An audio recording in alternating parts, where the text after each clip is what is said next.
to the essence. Sit back, relax, vibe with me. Slides by choice, you know? Yeah, yo, I hit the world with the change up. Now I'm chillin' like Kirk Schilling when it's time to raise the stakes up. My bank's money makeup. Big D's is back like Jordan, just to come to change the game up. Teddy P with my wake up, precise like electric scales. When the KB flake up, when I need break up.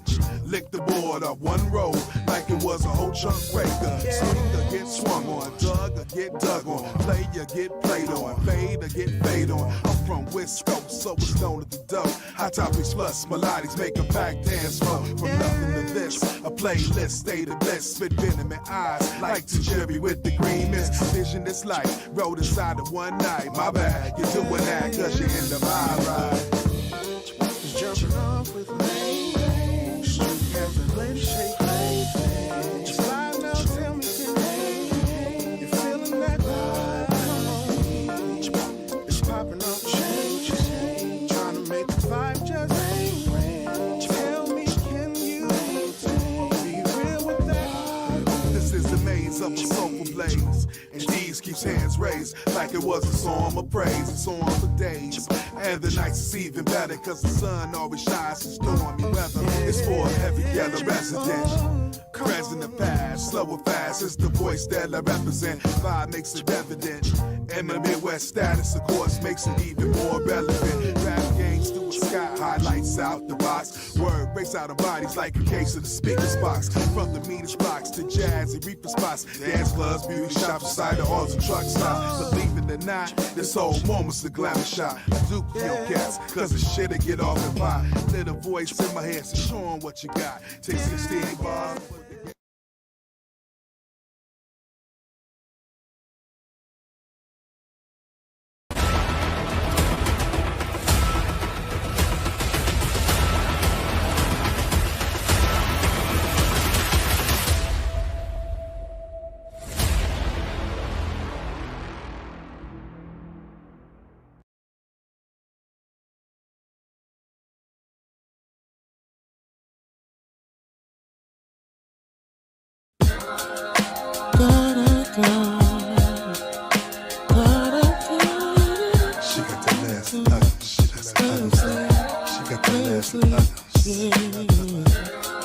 She might not be a cynical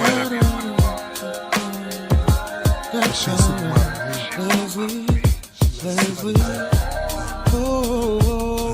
I so taking care of now with an honest smile. Feather earrings in with a fly hairstyle. Play her status, professional on lock. But on the weekend, like to show the black girls ride. She easy like Sunday morning, this is good as it gets. Whether in a dress or heels or she in chucks and sweats. Ghetto girl going good, that's the reason I love her. At the gym 5 times a week to get in, her tough mother. Word to Jeffrey Osborne, this is my love ballad. LTD encouraged me, got me munching on salad.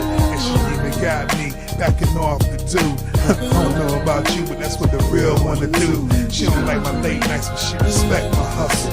Put my head to her chest when she seeing the struggle. I know I'm blessed, they don't make many like her. She get a princess, man, I think I might wife. My breath, my heart is so beauty, but it's so much more. She my destiny. She got the best love, She bring the best to me.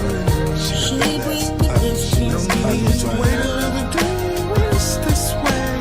I know she was sitting here to rescue me. She got the best, cause she was just too late. She got the last I know it's a lot to deal with me. I love on how she keep it real with me. Cause it's a lot of thoughts to do what I say so. But she simply shake her head and she be like, no. I love her physical, respect her mental. Fact, she's so spiritual, ain't coincidental. Now we both got our feet on soil. I can't do nothing but thank the Lord we living as royals. I remember being a big dude with small schemes. She helped me stretch it out and turn it into huge dreams. Thelma Evans, good, swear she my best friend. When my pockets tight, she give the card to the ATM. I love when we're alone, she give me selfie poses. I tell her I appreciate her and she dig it more than roses. If Eve came from Adam, then she my rib. I've been waiting for a good one, let's have some kids. My heart is it's so much more. She my destiny. She got that last ugly. She bring the best to life. She got that last ugly. She No lets need others to life. wait another day when it's this way. I swear she was here to rescue me. She got that last ugly. She lets others life. She got that last ugly. She took my breath, my love, my heart and soul. Her beauty, but it's so much more. She my destiny. She got that last ugly. She bring the best to life. She got that last ugly. She lets No others need to life. wait another day when it's this way. I know she was sent here to rescue me. She got that last She ugly. bring She it lets just to others life. life. She got that last ugly. She took my breath, my mind, my heart and soul. My beauty, but it's so much more. She my destiny. She got that last ugly. She She bring the lets best others to life. life. She got that last ugly. She lets No others need to life. wait another day when it's this way. I swear she was sent here to rescue me. She got that last ugly. She bring it lets just to others life. me. She got that last ugly.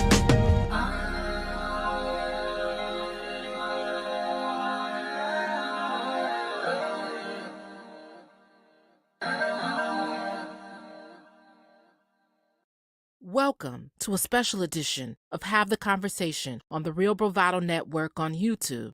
The Real Bravado Network examines Black relationships from an image perspective.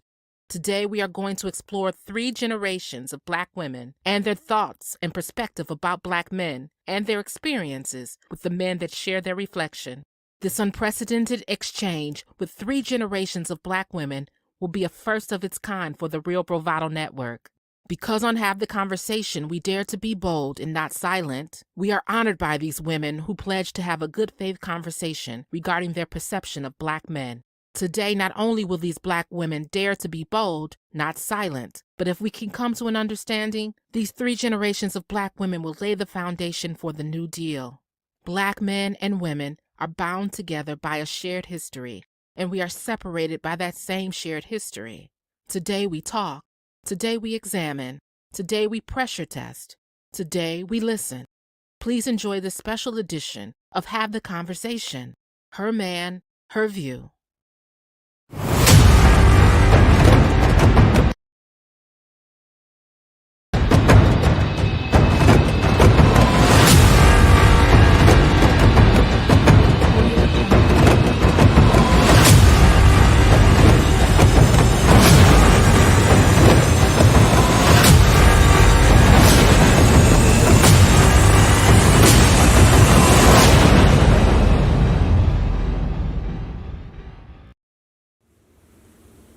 Hey yo, may I interject?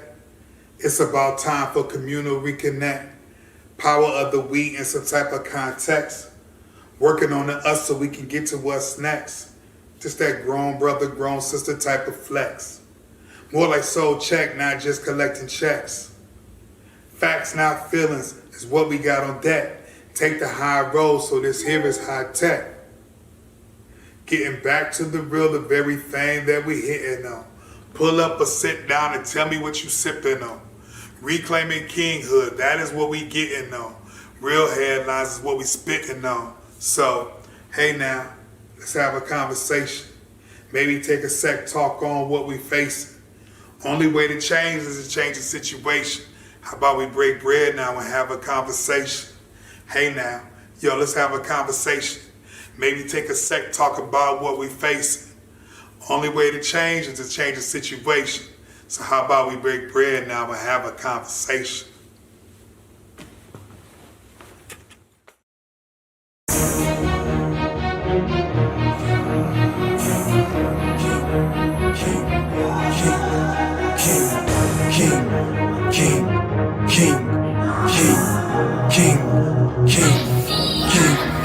I'm a king cause I do what I want and what I need. I don't need you to nobody, I'm busy doing my thing. Mess with me and you could get forgotten, just let it sing.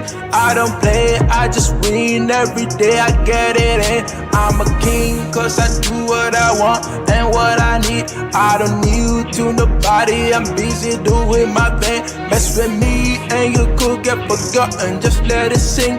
I don't play, I just win every day, I get it in. I'm a king and I will never knew plotting for my fall. You getting hanged for treason. I don't aim to please, do anything I feel. Haters gonna talk, don't listen to the shit. They tryna be like me, they know they can, yo. Can't even get lost. I'm on a pedestal, sitting on my throne. My neck be decked in gold. I don't do no hoes, I've got a queen though. I'm a king cause I do what I want and what I need. I don't need you to nobody, I'm busy doing my thing. Mess with me and you could get forgotten, just let it sing. I don't play it, I just win every day, I get it in. I'm a king cause I do what I want and what I need. I don't need you to nobody, I'm busy doing my thing. Mess with me and you could get forgotten, just let it sing. I don't play it, I just win every day, I get it in. I'm a king, I told you guys before. Ready for the war, to get me way much more. Gather all these parts, add them to my kingdom. Shout out to my fans for pledging your allegiance.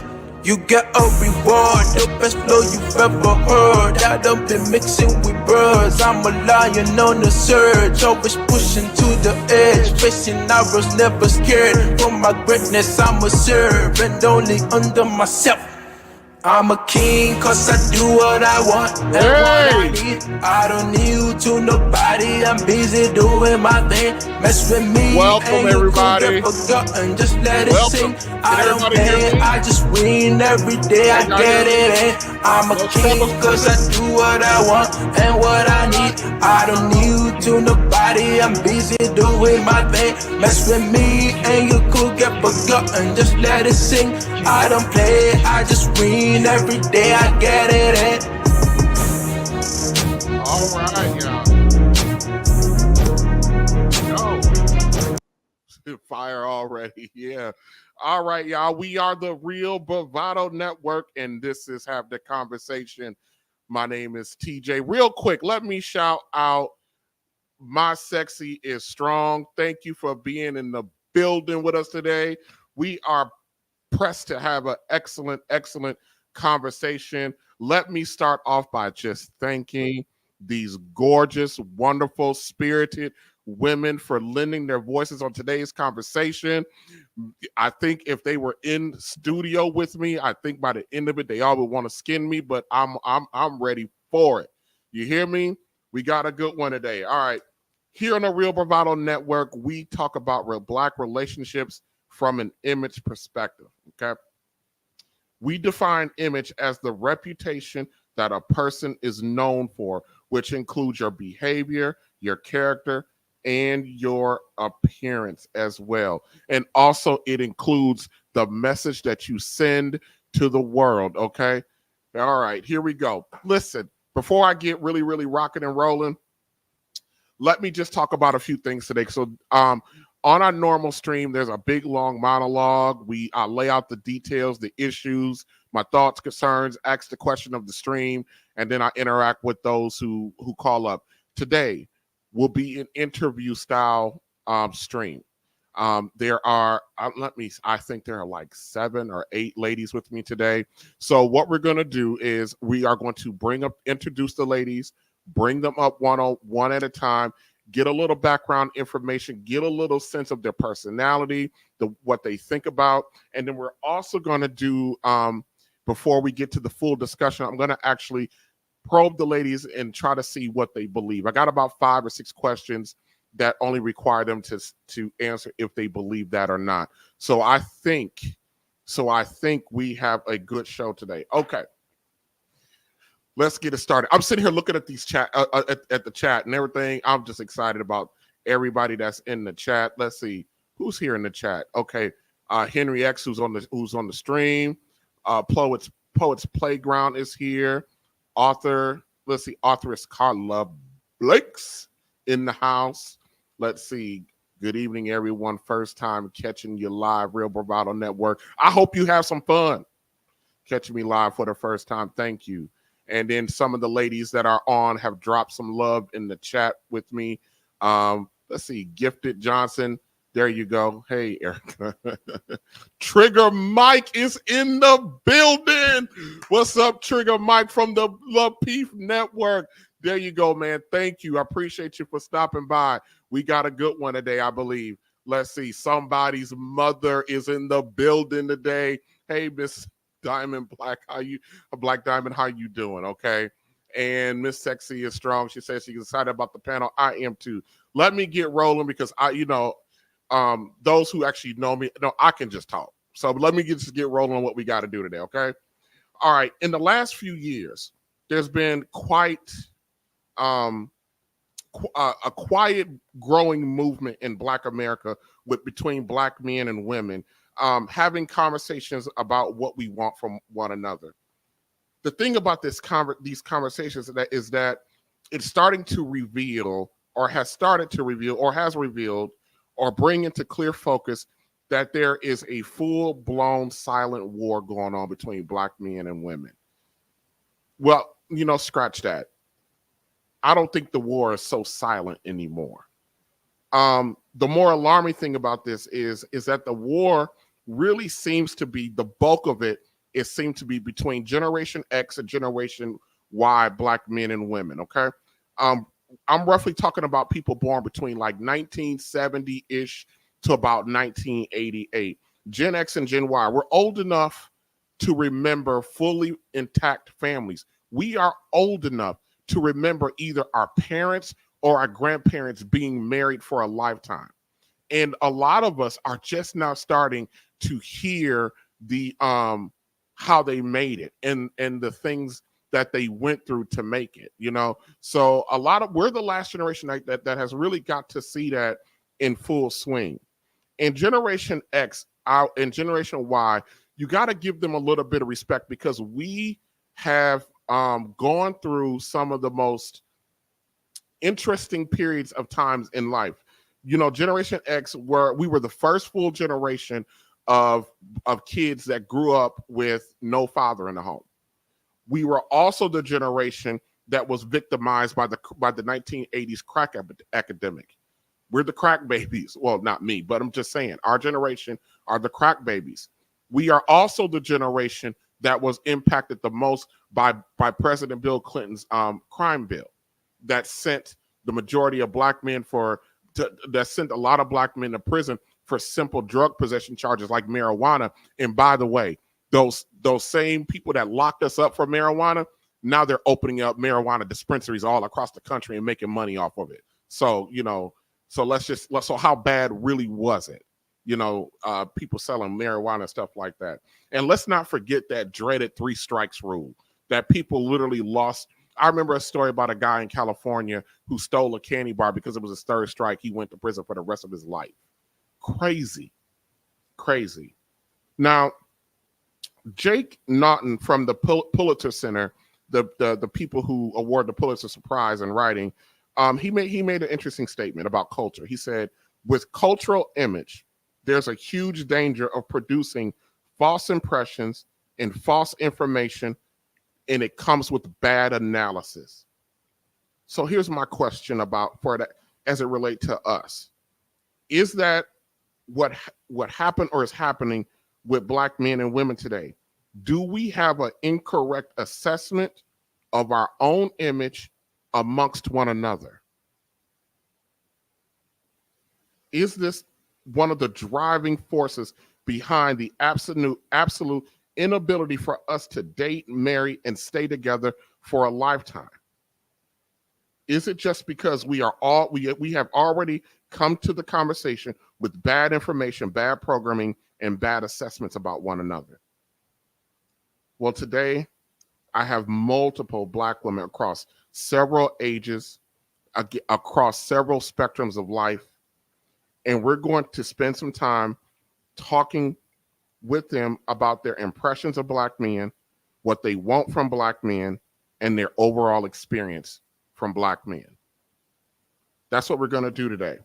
But before we get there, let me do a little bit of housekeeping. Okay, so this is how the stream's going to go. I kind of talked about it a little bit earlier today. Going to bring the ladies up one at a time. We're going to introduce the ladies. We're going to get to know the ladies. We're going to ask them some questions, some foundational questions. Then After that, we got 3 subjects we're going to cover today. We're going to talk about Black men, responsibility and leadership through the eyes of these ladies. We're going to talk about the value of the strong, independent Black woman. We're going to talk about this thing that I'm calling the package deal. And then there is another subject that I'm going to wait till the end till we get there to actually to roll that out. That one will probably be our more controversial one. Also, we're going to take a 3-minute break before we get to that one. We call it the 3D radio break. One of the opening guests, Mr. Rob Dees, the hip hop artist, he produced some content for us. We're going to play that, celebrate that, and come back with that. Okay. All right. Let's get it started. First, before we get started, let me shout out Mr. 10 Plus Sounds for the $5 super chat. Thank you, brother, for the donation. The last time I got a super chat, I got so discombobulated that I actually lost track of what I was doing on the show. So I am extremely grateful for anyone that come out and support what we're trying to do over here. And at the end, because I have an ending monologue, I'm actually going to get into what exactly we're trying to do over here and what the philosophy is with the Real Bravado Network on this topic, okay? Also, really quickly, before I bring up the First Lady, at the end of the stream, when we have a conversation, when the conversation's over with, I put a pin in the conversation. And then we do a 2-minute break and we come back and we do a recap. Well, at that point of the show, please stick around because we're going to have a Q&A because we actually have men on the show as well. We're going to have some Q&A and we're going to let these guys have some time to talk to the ladies, and the ladies get to interact with other guys other than just me, and they get to hear from other men besides just me about the subjects that we're going to cover today. So we got a full one today. We're going to try to get through it. We're not going to try to do no 3 or 4 hour live stream. So we will run this pretty quickly. Okay. Thank you very much, Mr. 10 Plus Sounds. Thank you. And 10 Plus and Miss My Sexy is Strong, they are a part of this YouTube collaborative networking group sponsored by a very popular YouTuber. He's a lawyer. He's called himself the lead attorney here. His name is the lead attorney. So we want to thank them for showing up for us today and lending their support. I'm very, very, very happy about that. All right. Are you guys ready? Let's go, fam. Ain't that what Kenya said? Let's go, fam. Let's go. All right. Let me bring up my First Lady. Let me see. I'm going to bring up somebody I'm comfortable with, who I've interacted with before. Miss Kenya, the Songbird. How are you doing? Go ahead and hit that on me. I am good. How are you? I am good. Are you ready for this? No, but I'm here. That's right. You better not be ready for it because I'm going in. Going in on you sisters today. Kenya, if you don't mind me asking, how old are you? I am 32. You are 32 years old. Are you married, single, separated, or divorced? Single. Uh-oh. You are single. Why? Because we shouldn't be single at 32. We shouldn't be single at 40. That's why the Okay. Well, we gonna fix that. We gonna fix that. Well, do you want to get married? Set me up with somebody. Yeah. Do you want to get married? Of course. It ain't of course, because not a lot of ladies want to get married. Yeah, But, I would love to get married anyway. I got time for that. Yeah. All right. So, do you have children? Yes, I have a son. You have how many? One. You got one son. Okay. All right. Your son's father, does he have other children? He does. What number are you in line? I'm 3. You a baby mama number 3. Kenya. Oh, yeah, I know. No judgment. Well, I should say that. We'll get to I didn't know. I didn't know I was baby mama number 3. I thought I was baby mama number 2 until I found out he had a baby mama. He had a baby in March, and I didn't find that out until I was 2 months pregnant. Oh Lord, we gotta do our homework. Private eye. Yep. We gotta do that. All right. So what What is the longest relationship you had? Or Um, how long is the longest relationship you've had? That's what I should ask. Longest relationship I had was 2 years. Kenya, 2 years. That's the longest relationship? Oh my. Okay. Do I you believe know. now listen to the question. I'm not going to elaborate on the question, but I'm going to ask it. So listen. Do you believe you should love, honor, and obey? Yes. You sure about that? Yep. Okay. Would you classify yourself as a strong, independent Black woman? Um, I'm strong. I don't see that myself as independent because I do need help, so I can't say that. So I'm a Black woman, so I can't say that I'm independent because everybody need help. So that's a no. Absolutely no. Okay. Is there a shortage of good Black men? I think no, honestly, I don't think there is. I think we just choose the wrong men. We choose what we think is it or cool instead of choosing the one that's really trying to be with us and actually be good for us. And Okay. yeah, What would we your last kind of mess it up sometimes. What would your last ex say it's like to be with you?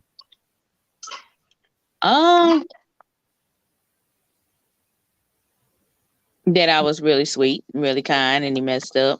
You sure about that? He texted me today. Okay. Sweet and kind. Okay. Are you equal to or better than the average Black man? Be honest. I think I'm equal. Okay.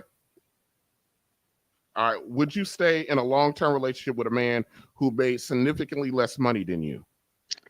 Yes, I would. Okay.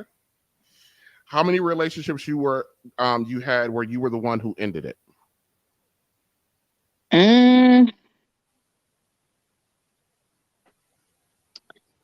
Oh, not that many. Not that many. I usually I have them. I kind of sometimes I do stuff for them to break up with me because I be tired of them because they got on my nerves. But that's still you ending it though. Well, yeah. So roughly how many relationships have you ended? I say 2. You say 2. Okay. Yeah. All right. Do you have a man or men in your life that you trust, seek his counsel, and listen to? Listen to the question. You have a man, any man in your life that you trust, seek his counsel, and listen to it. Yes. Okay. Should Black women settle? No. Okay. All right. So here's one of my favorite questions, and I didn't make this one up. This is a question from the late great Kevin Samuels. Okay. What percentage of the family financial load do you want to be responsible for a lifetime? Maybe 30%. So if everything goes awry, okay, and you want him to carry 70% of the family household, right? Yeah. Okay. All right. Real quick, Miss Maggie, the substitute teacher, is in the building with a $5 super chat. Let me hold on a second. All them super chats. Hey! Yeah, Mr. 10 plus signs. There you go. There we go. With these. Oh my God. I cannot believe you guys are giving. Oh my God, Henry X. Let's go, Henry. Oh my goodness, $10. Man, y'all should not be. Okay, I shouldn't say that. I had a whole stream about how Black men sometimes we are very uncomfortable with getting praise and getting help, and yeah. So we got to learn. A lot of us got to learn to just accept that blessing when it comes. Come on, soundboard.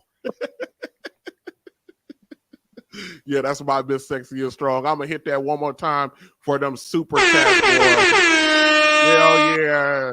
I'm appreciative. I'm really appreciative of that. All right, Kenya, real quick. Mm-hmm. These are yes or no, so yes or no questions, really quick.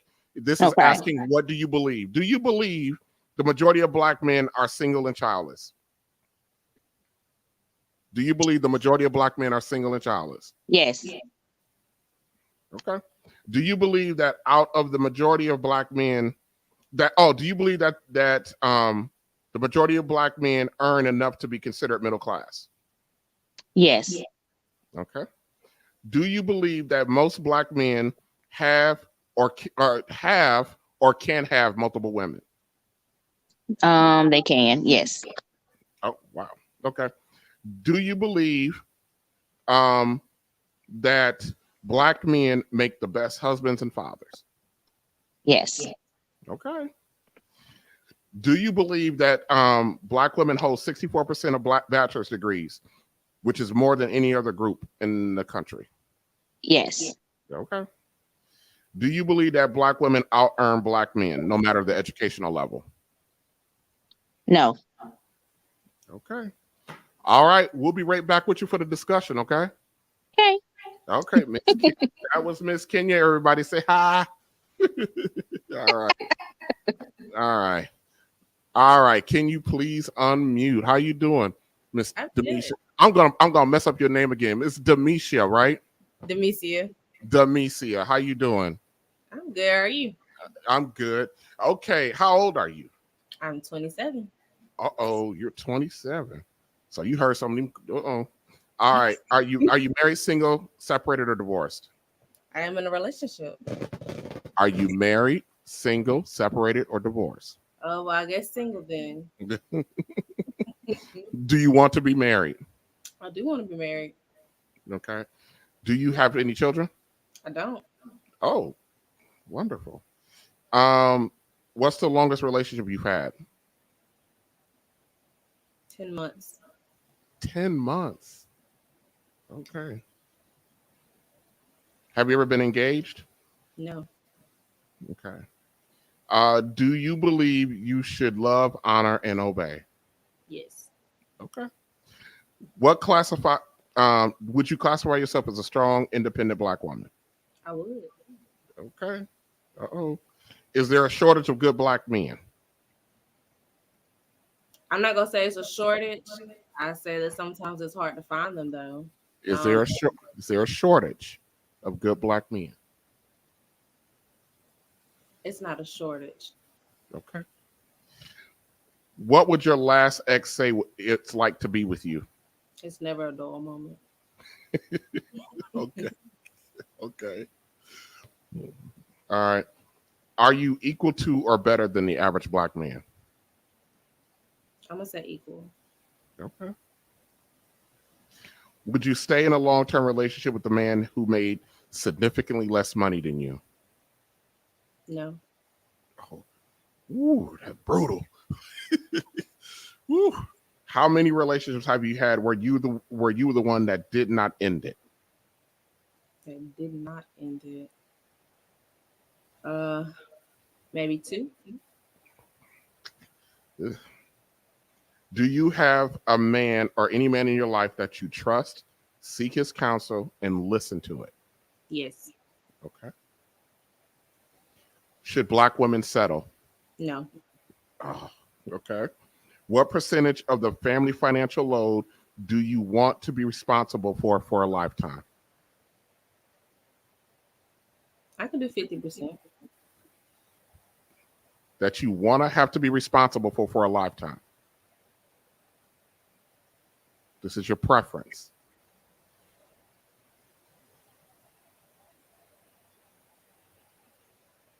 I'll stick with 50. Okay. All right. All right. So the next set of questions are, what do you believe? Do you believe the majority of black men are single and childless? No. Okay. Do you believe that the majority of black men earn enough money to be considered middle class? No. Okay. Do you believe that most black men have or can have multiple women?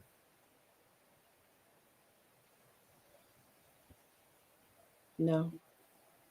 Okay. Do you believe that black men make the best husbands and fathers? Honestly, no. Okay. Do you believe that black women hold 64% of all bachelor degrees in this country? Yes. Okay.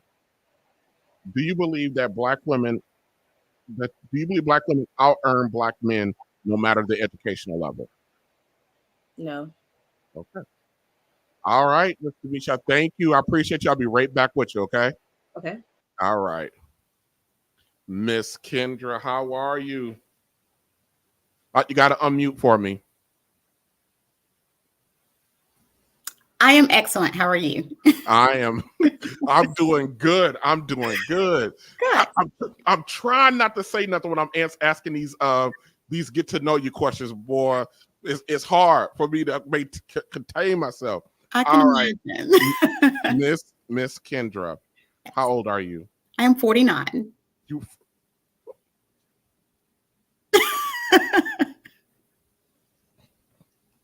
I ain't gonna say nothing. I ain't gonna say nothing. I'm gonna take one more look. Yeah. Hi. 49, my ass. All right. All right. Are you married, single, separated, or divorced? Divorced. Okay. Do you want to be married again? I would get married again. Yes. Okay. Do you have any children? I do. I have How two. many? You have two? Yes. All right. Same fathers? Yes. Okay, good. Does he have any additional children? Yes. One additional that's older. Yes. So you're number 2 in line. Yes. Okay. All right. What's the longest relationship you've had? Oh goodness. 25. Well, no. Goodness, 28 years. 28 years. Ooh. You couldn't work that out after 28 years? It was time. Oh. Tom, I'm not gonna say we couldn't have. I know that there's a will, there's a way, but for me, it was time to move it on. So yeah. Oh wow. Okay. All right. Well, I'm gonna leave that there for right now. I already know the answer to this question. You've been engaged, right? Yes. Because you've been married. How many times have you been engaged? Just once. Just once. Okay. Yes. Do you believe you should love, honor, and obey? I believe I should love, honor, and we should submit to one another.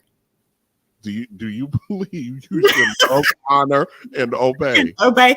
Okay, so that's a yes or no question. I would have to say no, because the obey part just kind of it just depends on the situation. Okay. All right. Would you classify yourself as a strong, independent Black woman? I would not classify myself as that. Okay. Is there a shortage of good Black men? No, I don't think there is. Okay. What would your husband say it's like to be with you, your ex-husband? Who I was at that time. Okay, so I would probably say that he would think I'm a challenge. Ooh, okay. Fair enough. A good challenge, but a challenge. Okay. Are you equal to or better than the average Black man? Equal. Okay. Would you stay in a long-term relationship with a man who made significantly less money than you? I would say I'm gonna have to keep it a buck. Okay, so my initial thought with that is no. What, your initial was like no. Yeah, so I'm gonna go with no. Okay. How many relationships you had where you were the one who did not end it? Meaning they were the one that ended it, not you. So I haven't been in a lot of relationships. So I'm going to have to go with maybe, honestly, I'll say one. One. Okay. I haven't been in a lot of relationships. Who filed for divorce? I did. Yeah. Okay. Do you have any man in your life that you trust, seek his counsel, and listen to it? Yes. Okay. Yes. My best friend is a guy, as a matter of fact. Your best friend is not a guy. Is he gay? No, not at all. He's not your best friend. He is, and he's married. Woo! Okay. I'm just gonna get through it. Should black women settle? No, no one should settle. No one should settle. I'm gonna write that one down. Okay, that's a good one. All right. What percentage of the family financial load do you want to be responsible for a lifetime?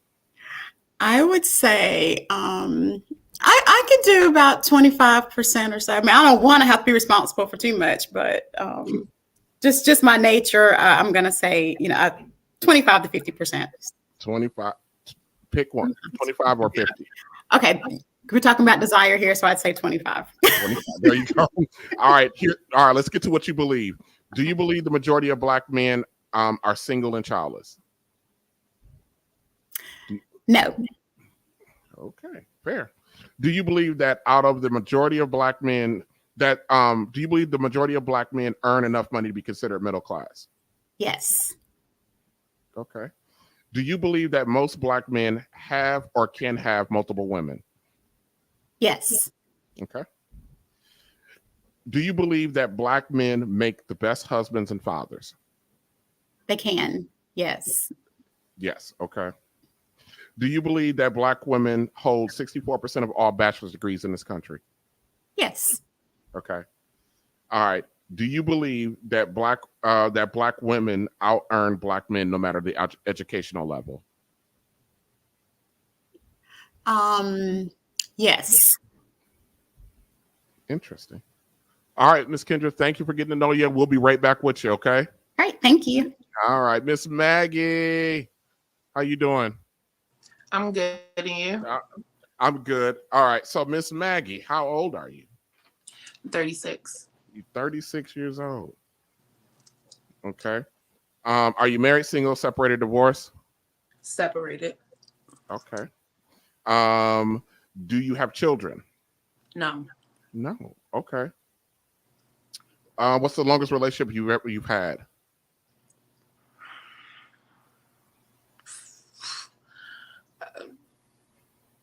That's a trick question. That's not a trick question. I've been married for a while, but we ain't been together for a while either. Okay. All right. So you guys are say, separated. So that relationship is. I mean, we've been separated for 7 years. And we were married, actively married for like 3. Okay, separated for 7. Was that the longest relationship you were in, that 3-year marriage? Okay. Yeah, and before that, I would say that's like 5 years. Okay. All right. So yes, you've been engaged. How many times have you been engaged? 1. Okay. All right. Do you believe you should love, honor, and obey? Yes. Okay. Would you classify yourself as a strong, independent black woman? No. No. Okay. Is there a shortage of good black men? Yes. Okay. What you said? Yes. Mm-hmm. Okay. Would you like? What would your last ex say it's like to be with you? How would you describe you?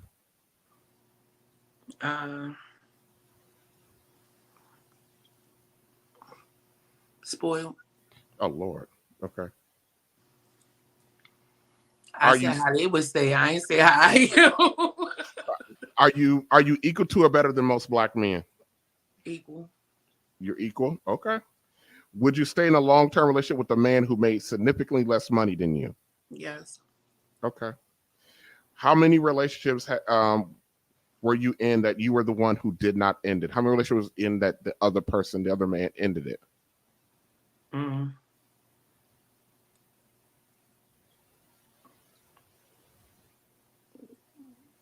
1. 1. Okay. All right. Do you have any man in your life that you trust, seek his counsel, and listen to? No. Oh, okay. Should black women settle?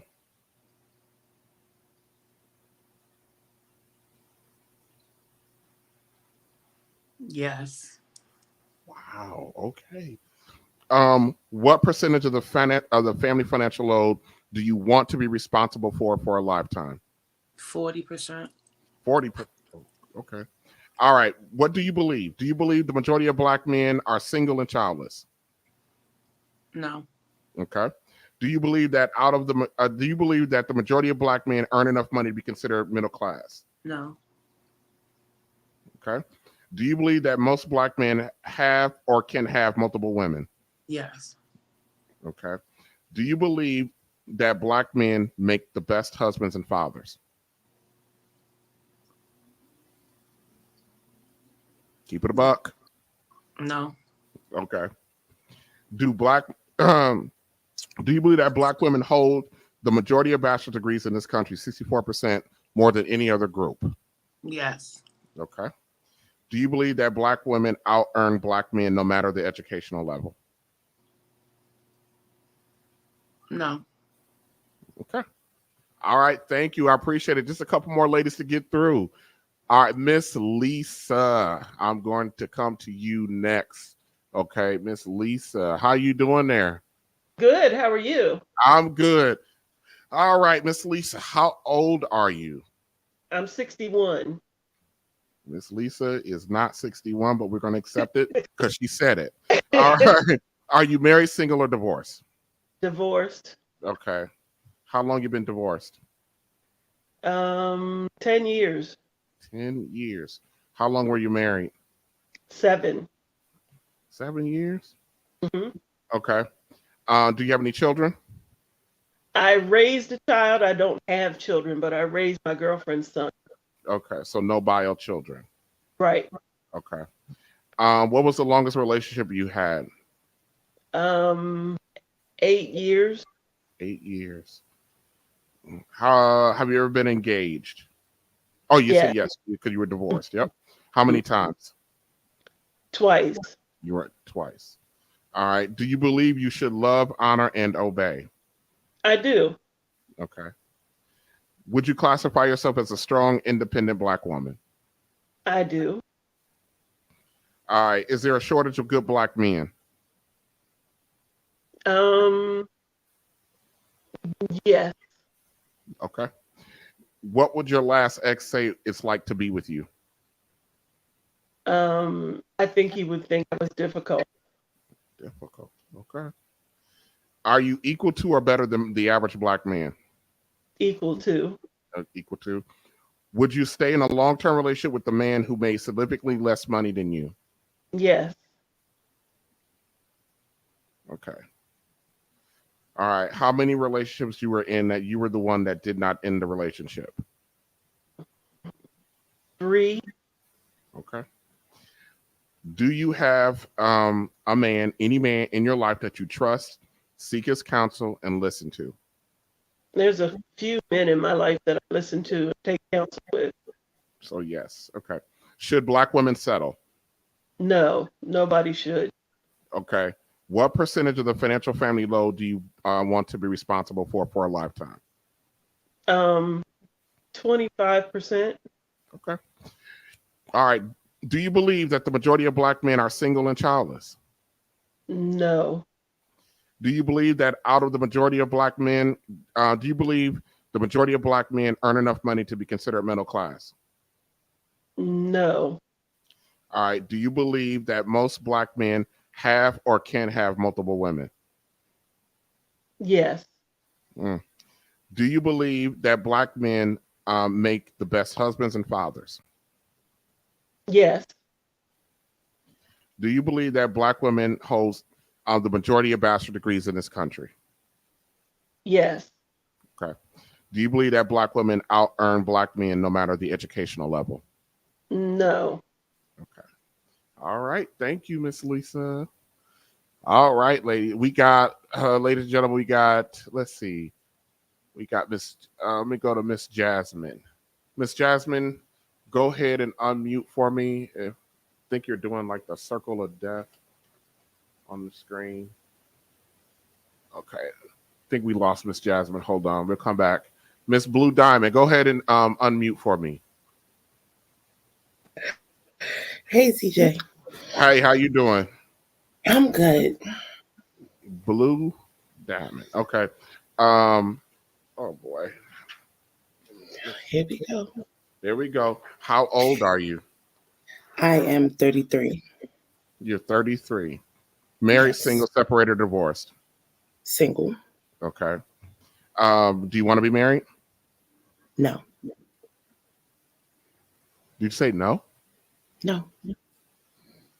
Oh wow. Okay. That one kind of shook me a little bit. All right. Hold on a second.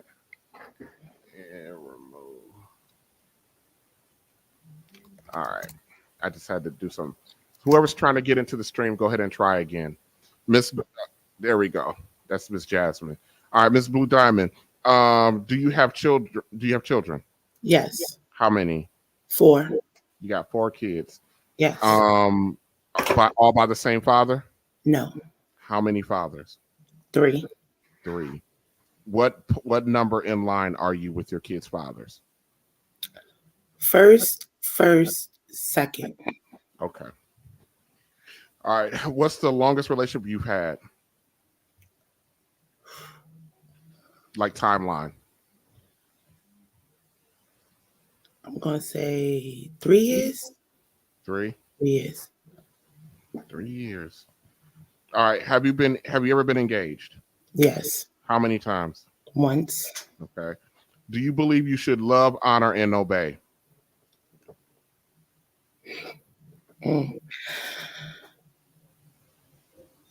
Yeah. Yes. I'll say yes. All right. Would you classify yourself as a strong, independent Black woman? Yes. Okay. Is there a shortage of good Black men? No. Would your last ex say what it's like to be with you? What would your last ex say what it's like to be with you? You laughing for? You laughing for? This is a conversation earlier today. I would say he would say that it was a learning experience. Oh, I bet it was. The way you started laughing, I bet it was. It was a learning experience. Okay. All right. I gotta hold myself from okay. Are you equal to or better than most Black men? Equal to. Okay. Would you stay in a long-term relationship with a man who made significantly less money than you? Yes. Okay. How many relationships you had where you were the one that did not end it, meaning the other person ended the relationship? None. None. Also, you ended all of them? Yes. Ooh. All right. Do you have a man or any man in your life that you trust, seek his counsel, and listen to? Yes. Okay. Should Black women settle? No. Okay. What percentage of the financial family load should you be responsible for a lifetime? 100%. Write it down, TJ. I'm writing it down. I'm writing it down. I don't want to, but I'm writing it down. Okay, what do you believe? Do you believe the majority of Black men are single and childless? No. Okay. Do you believe that the majority of Black men earn enough money to be considered middle class? No. All right. Do you believe that most Black men have or can have multiple women? Yes. Okay. Do you believe that Black men make the best fathers and husbands? Yes. Okay. Do you believe that Black women hold the majority of bachelor degrees in this country? Yes. Okay. Do you believe that Black women out-earn Black men no matter the educational level? Yes. Okay. Thank you. Let me see. Where'd she go? Dominga. She's not there. She's not there. I lost her. Hold on. I'm going to Philly. I wasn't going to do you, but the other lady dropped out. So we're going to do you We're going to do you. All right. Last lady. Then we're going to get into the discussion. Miss Philly, how you doing? I'm good. How are you? I'm good. How old are you? I'm 35. You 35? Yeah. All right. You married, single, separated, divorced? Single. Single. You want to be married? I do. Okay. How do you have children? Yes. How many? One living. Okay. You have two, Yeah, two, but one living. but one living. Okay. Sorry about that. How many? Both by the same father? Yes. Okay. Does your kid's father have other children? Yes, he does. What number are you? I think two. I'm the second one, but the first one, they were young, so they didn't keep that one. Okay. Yeah, but What was I'm the known as one. okay? What's the longest relationship you had? Um, I would say that was like on and off for like 4.5, 5 years. Okay. I would do 5 years. All right. Have you ever been engaged? No. Okay. Do you believe you should love, honor, and obey? Yes. Okay. Would you classify yourself as strong, independent, as a strong, independent Black woman? Um, Strong. Yeah. Yeah. Okay. Is there a shortage of good Black men? Um, no. Okay. What would your last ex say about you? You crazy, cuz. You're crazy. I'm writing that down. Right. Are you better? I can't. I can't. I can't. Yeah. Are you are you equal to or better than the average Black man? I'm equal. Yeah, equal. Would you stay in a long-term relationship with a man who made significantly less money than you? Yes. Okay. How many relationships were you in that you were not the one who ended them? I don't know. I would say one, but I mean, I don't know how to call it, but yeah, one. Okay. Do you have any man in your life that you trust, seek his counsel, and listen to? Not really. No. Should Black women settle? No. What percentage of the financial family load do you want to be responsible for a lifetime? Because depending on situations and all that, I would say in between like. No, in between. I mean, you have to be able to pick up the slack. So I mean, why would you? Okay. I'm saying if you're in a relationship, you have to be able to. This is a preference question. Okay. What percentage of the family financial load do you want to have to be responsible for a lifetime? I would say 30 to 40. I'll just put down 30. All right. Do you believe the majority of Black men are single and childless? No. Okay. Do you believe that do you believe that the majority of Black men earn enough money to be considered middle class? No, I think the numbers are up. No. So you don't believe the majority of Black men earn enough money to be considered middle class? No. Oh, wow. Do you believe that most Black men can or have multiple women? Can they? Or do they?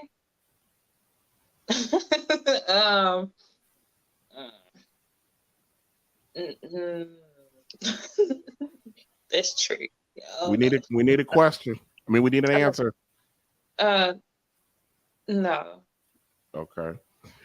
Do you believe that Black men make the best husbands and fathers?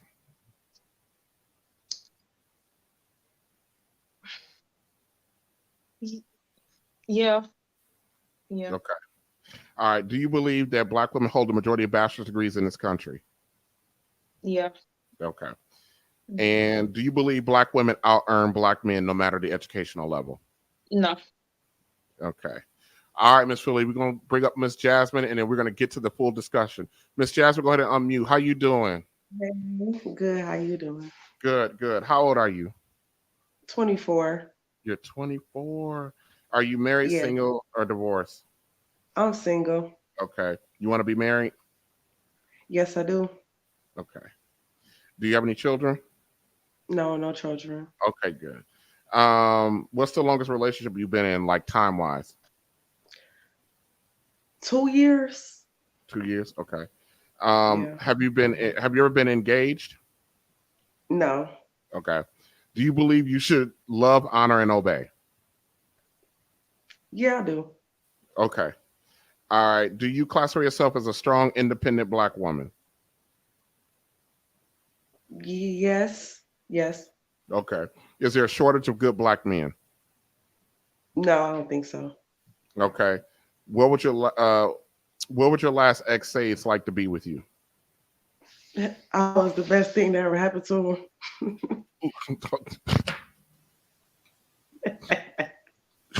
Okay. All right. Are you equal to or better than most Black men? Equal to. Okay. Would you stay in a long-term relationship with a man who made significantly less money than you? No. Boom. How many relationships you had where you were the one who did not end it? 2. Okay. Do you have a man in your life that you trust, seek his counsel, and listen to? Yes. Okay. A few. Should Black women settle? No. Okay. Interesting. Only one of you answered that question yes. Oh, okay. Man. Woo.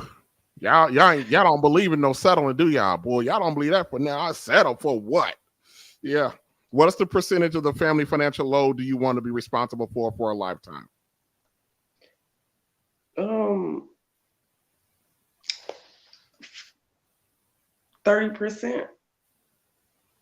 30%. Yeah, I'd say 30%. Mm-hmm. Okay. Okay. The next set of questions, last set of questions, is about what you believe. Do you believe the majority of Black men are single and childless?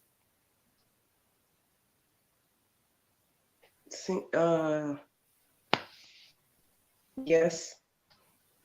Okay. Do you believe that the majority of Black men earn enough money to be considered middle class? Yes. All right. Do you believe that most Black men can or have multiple women? Yes. Okay. Do you believe that Black men make the best husbands and fathers? Yes. Okay. Do you believe that Black women earn the majority of the bachelor's degrees in the country? Yes. Every last one of y'all answered yes to that one. Do you believe that Black women out earn Black men no matter the educational level? Ooh. No. No. Okay. All right. Everybody watching Real Bravado Network, that was our ladies. We have a few other people, but they're going to come in on the end, okay? So we're going to get right into the discussion. Jasmine, I'm going to keep you up on the screen. I'm going to get ready to the discussion. This is a back and forth. So let me see. I want Miss Jasmine, you're 24, correct? Yes. Miss Kendra, I would love to have you up. And Miss Demesia, I would love to have you up. Welcome, ladies. All right. So we're going to talk this first section. We're going to talk exclusively about Black men. Hold on. Let me see. Let me get my notes right. Responsibility and relationship of Black men. Okay. All right. So sit back. And this is a discussion. So I will be engaging with your responses on this one. All right. Are Black men respectable? Go ahead, Jasmine, unmute. And Miss Kendra, unmute. Yes. Black men. What do you mean? You said respectable. Do you find Black men respectable? Oh, yes. In general. Okay. All right. What about you, Miss Kendra and Miss Demesia? Do you guys find Black men respectable in general? Can I clarify that? So when you say respectable, you mean do they us as far as women respecting them? No. Do you find them respectable? Do you find Black men in general worthy of being respected or carry themselves in a respectable manner? Yes. Okay. So you believe the majority of Black men are respectable men? Yes. Okay. Miss Demesia, do you believe that? No. Okay. Why not? A lot of them don't carry themselves in that manner.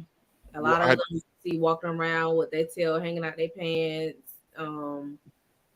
treating women any kind of way, calling us everything but a child of God. I don't see it. You don't see it? Okay. Let's see. All right.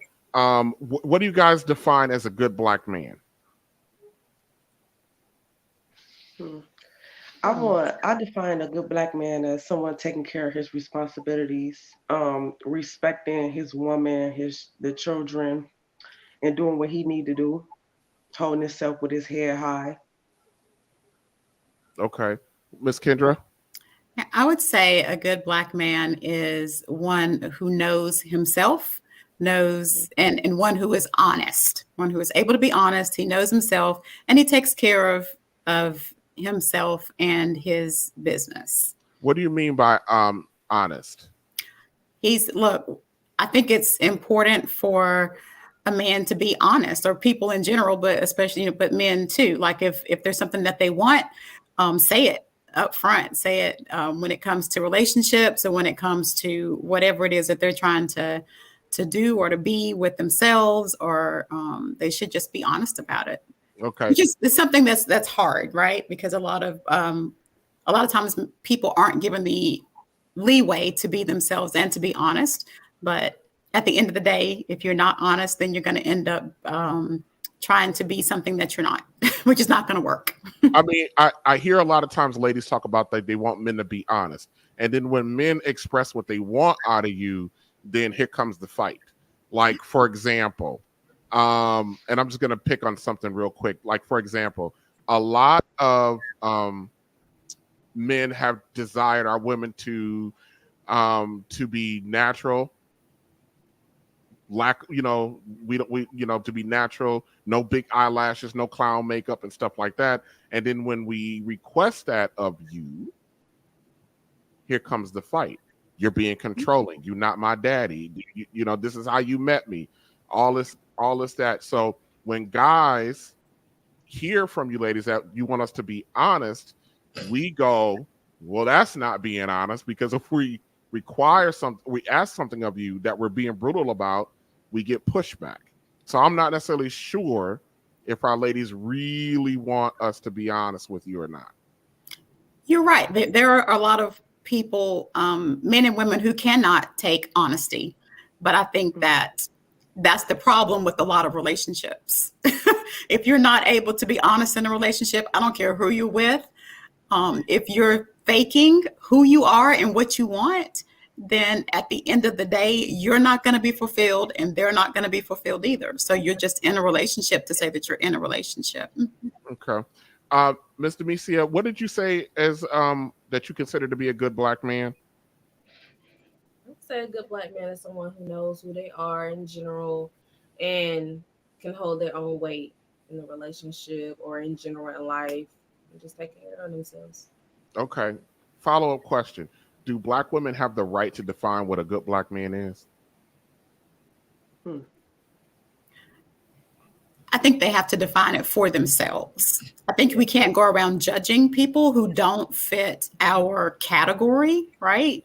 Because we all have different backgrounds. We all have different views on things. We can't judge people who don't fit our category, but you do have to define that for yourself. You have to know what you want. Go ahead. I hear a lot of times when women are talking about men and what men should do in their behaviors, a lot of times our women will always say, will lead with, a real man would blank, blank, blank. And I'm thinking to myself, who are you to judge what a real man is when you really haven't had one in your life? So I find that kind of interesting that a lot of, I asked that question for a reason, because a lot of our ladies will try to define what manhood is supposed to look like. I feel that. Yeah. Hold on a second, ladies. I have a question. What about if a woman had a father as a real man figure in her life? Then how would you, would she have a say then? It depends. What has a say how a man should be, like what a real man is. Well, my follow-up question to that, Jasmine, would be, and I hate answering the question with a question, But if you're a mother raising a boy, can you teach him how to be a man? Okay, got you. I feel that. I'm just saying. Yeah. I'm just saying. All right, Miss Jasmine, I'm gonna put you down for a second, and I'm gonna bring up Miss Lisa. Okay. Okay. All right. As soon as I find, okay, there's so many out on here. I've never had this many. Miss Lisa, get my Hi. screen. Hey, I get my screen to act right. What is a good black man? A man who accepts his responsibility, things that he creates in his life, who looks after his family and carries himself in an honorable way. In an honorable way. I asked the question to you guys.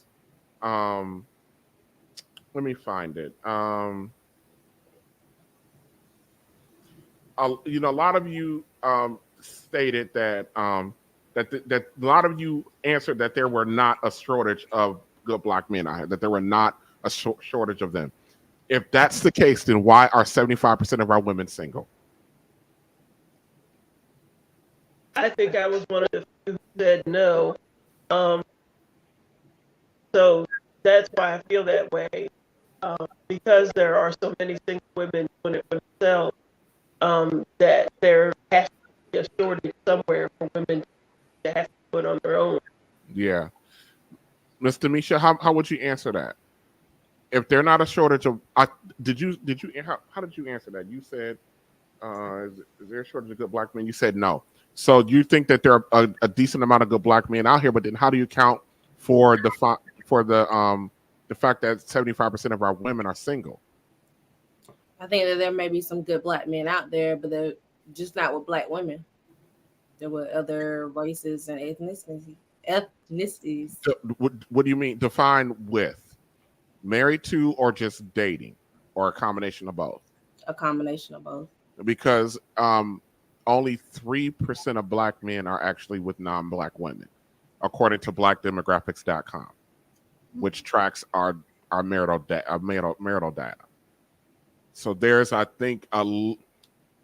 I think a lot of times we see our higher, more visible men, and we see them with, non-black women, and we kind of extrapolate that out. That we think that's more common as we think, but it's not as common as you think. Most black men marry black women at an 89% rate.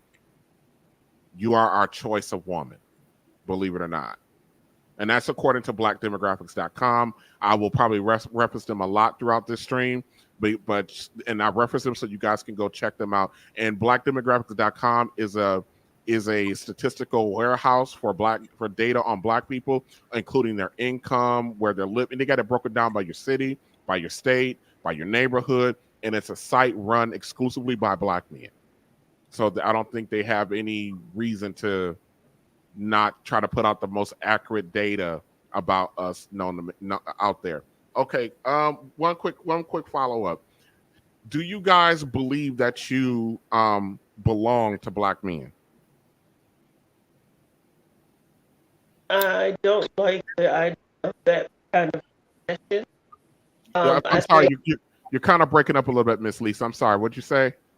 I don't like the idea of that kind of possession type thinking. Why not? I think we belong to ourselves and we belong to God, and the rest of it is work it out amongst ourselves here.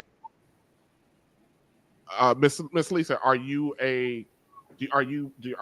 believe in Christianity or Christian? Yes, I was raised Christian. You're raised Christian. So if you say you think we belong to God, but that's not what God did when he made woman. He gave woman to man. I agree with that. But gave us as partners, not as possession. As partners. We're as part of a relationship, not as somebody's possession. I guess I come at it at a different angle because I was raised by a very possessive father, and he saw me as his property. As property. He saw me as his property until the day he died. Okay. All right. Lady, what do you ladies think? Do you think you belong to black men? No. Why not? No, I'm not something to be owned, and you have to be careful with that.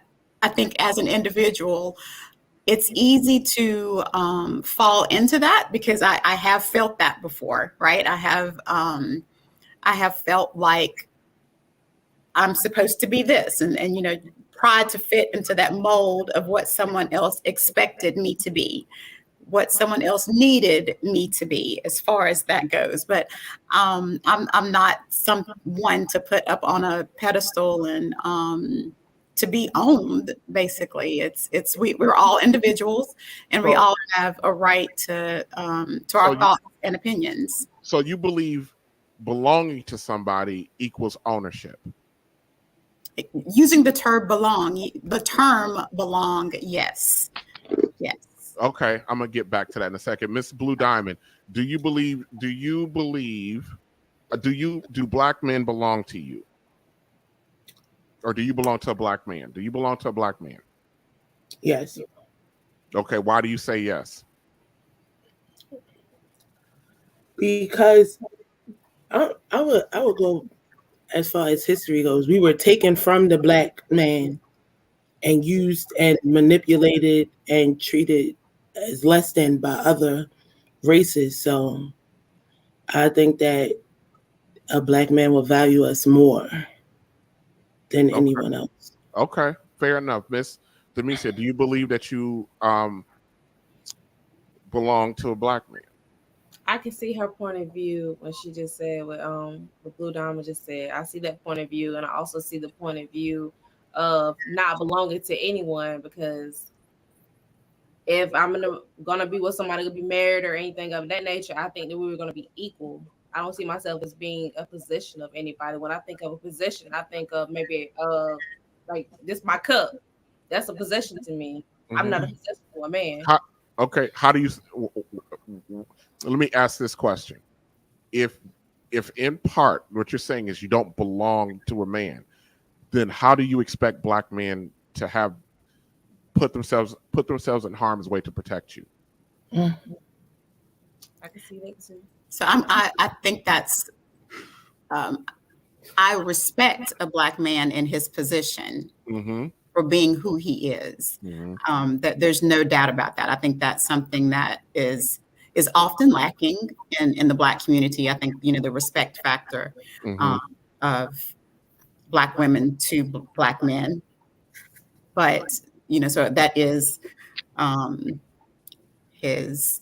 From my experience, that has been a man's responsibility to protect. But So how can I, if it's my responsibility to protect you, how can I protect somebody that doesn't belong to me? Exactly. I'm not. Oh, go ahead, Kendra. I know you guys, sweetie. Go ahead. I would say that it more so for me is because that's whom we come from. If he took Adam's rib and made me, I belong to him. You know what I'm saying? I am of him. So that's who I belong to. That man that I am from. Okay. Go ahead, Miss Kendra. No, I was just gonna say, I think it's falling back, and this is because I'm a very literal person, right? Yeah. Yeah. So when you say belong, to me, that is definitely going back to a possession type of thing. Mm-hmm. A lot of times in a relationship, when someone feels that you are their possession, right, then it skews your relationship. It's hard to be in relationship with someone who feels that they own you. Do you think black men are territorial? Some of them can be, yes. You think some of us are territorial? I think men in general by nature are there you go. territorial. Yes. By nature, we are territorial. Yes. And just a little bit for discussion purposes, you ladies, when you are our ladies, we most of us do not look at it like we own you, like we own our car. You know what I mean? But you are ours. You know what I mean? And God forbid that anybody crosses our path and try to bring any disrespect or harm or less than. And to you, and we will protect you like that. But that's why I ask, for a black woman, do you belong to black men? Because when I speak to other races of women, they don't make any bones about it. They flat out say yes. They belong to their men. It's just kind of interesting how our ladies look at that. Okay. All right, we got to keep moving because we still got a good ways to go. How would you define what an average black man is? What qualities do you think make up the average black man?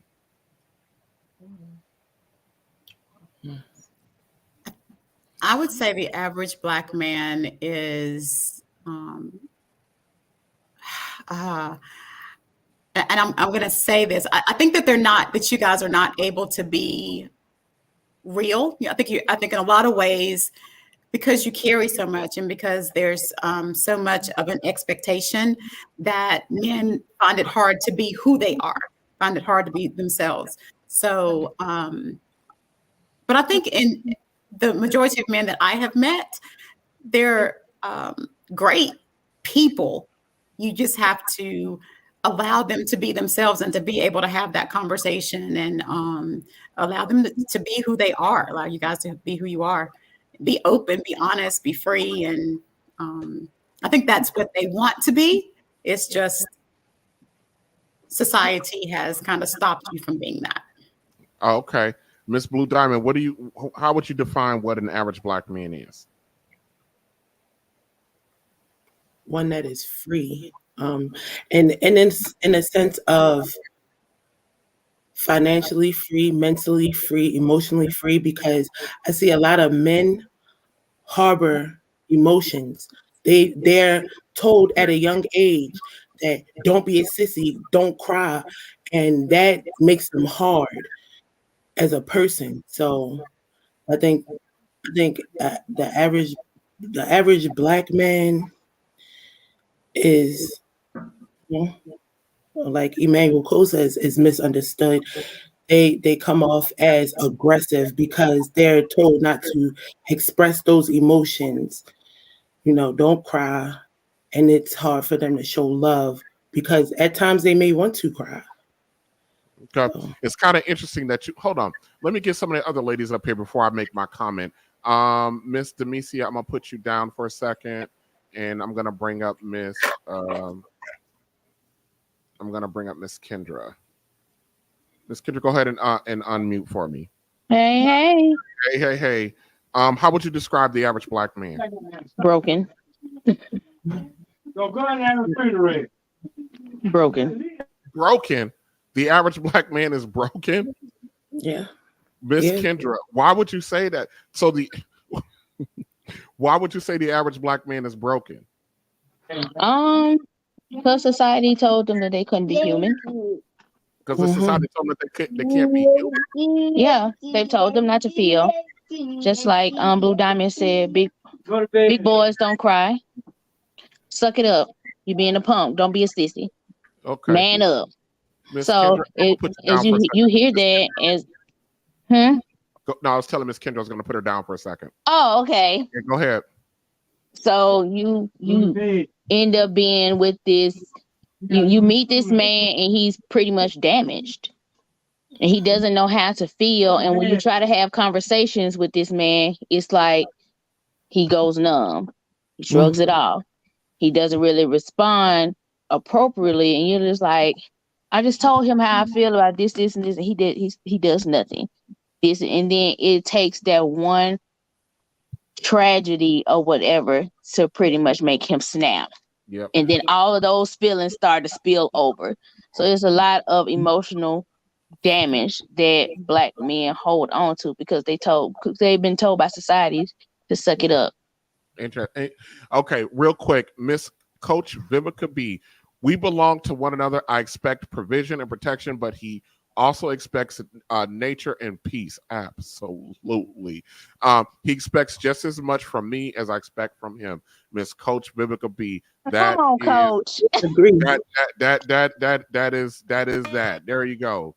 Yes. I'll give you an air horn for that. So it's I find it very interesting how you guys are describing the average black man. The average black man don't describe himself in terms of emotional development or anything like that, including the men that created blackdemographics.com. The average black man is single, childless, and earn enough money to be considered in the middle class. Mm-hmm. That's the average black regular old bro. Not broken, not trying to be a human being. The regular old brother is single, child, all around you. Bro, I'm gonna need for you to point me. They in Georgia.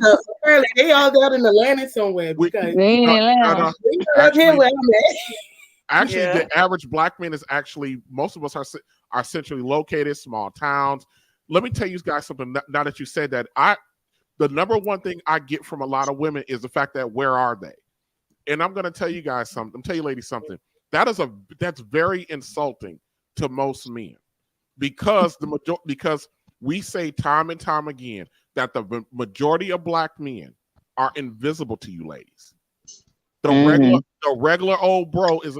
I told a story a few weeks ago on this stream about how this CNA at my job, I work in a hospital, how she just sat around talking about that there are not that many black men that work in the hospital. We work on a night shift. I looked at her and said, what are you talking about?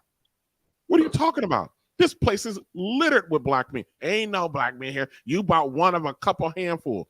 On our break, I took that woman to every single floor, every single department, and introduced her to all these black men that work there. I'm talking from security guards to laboratory techs to the volume of black male nurses. You guys will be shocked how many black men nurses are in the medical field. I took her to the emergency room to show her the 2 black male doctors running the emergency room. Mm-hmm. The average. I don't think we pay attention to them. You don't. It's the flash. If they don't have that come look at me sign around them, then we probably not seeing them. So that's what it is. So to sit there and say that they're not around. One of my lady friends, I told her she has a daughter, 30 years old, looking for a man. You know what I told her? I told that girl, I said, go cook your best meal, wrap it up, go stand outside the Urban League at 5:00.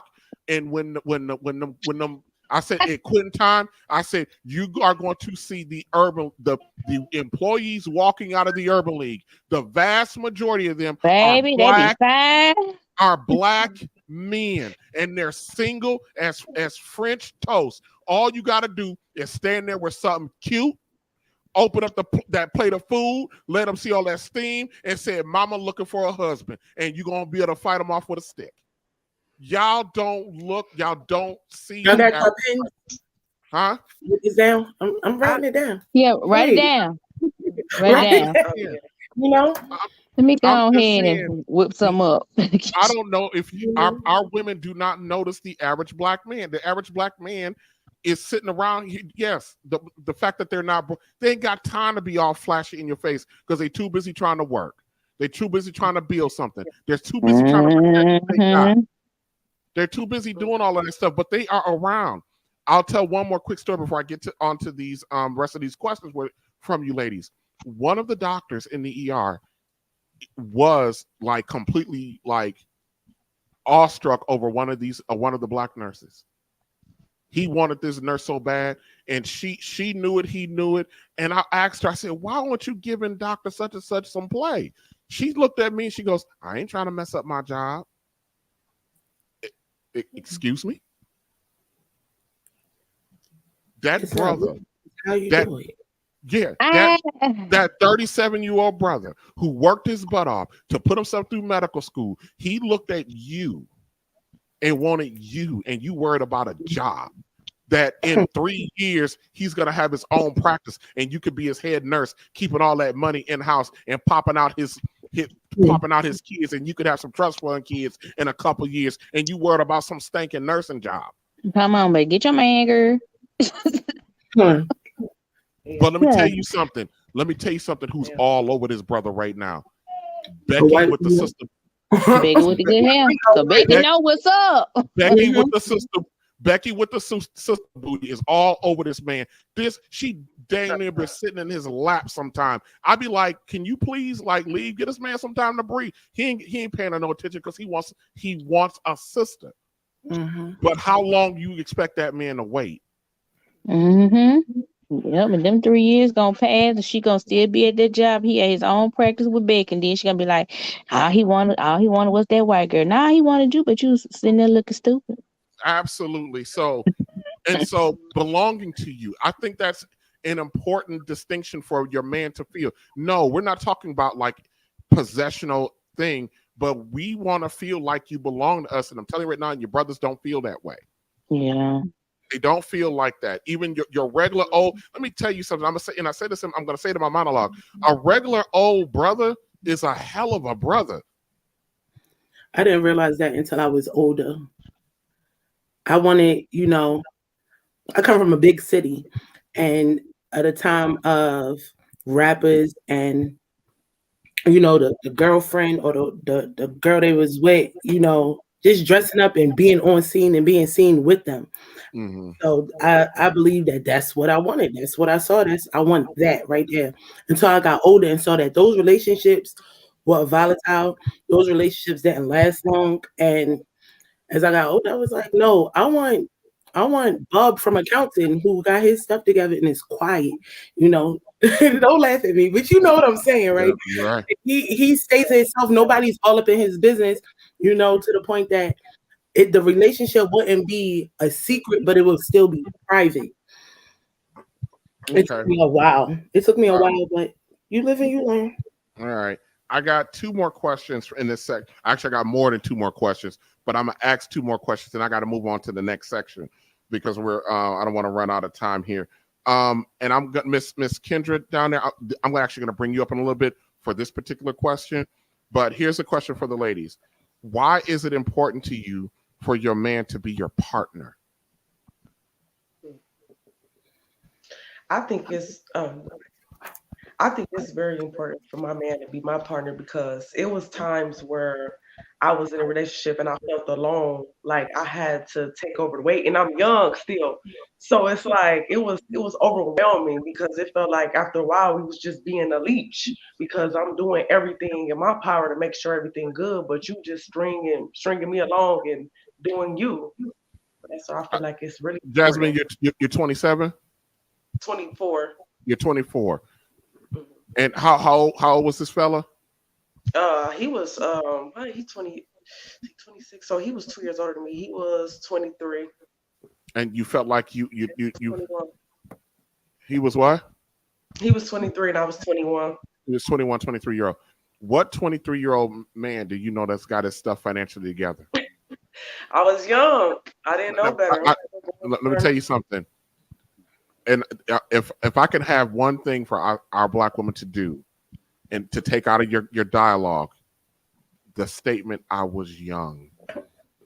I was young does not excuse a poor decision. Okay. Because and here's the thing, and I had a conversation about this with somebody else about, I tell a lot of our ladies, you're 23, 24 years old women, your husband is not in your age bracket.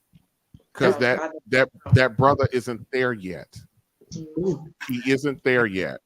I remember what I was doing at 23 years old.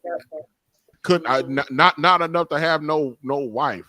I had 3 roommates, and I used to recycle bottles to buy ramen noodles and stuff, and to to try to get food and pay rent.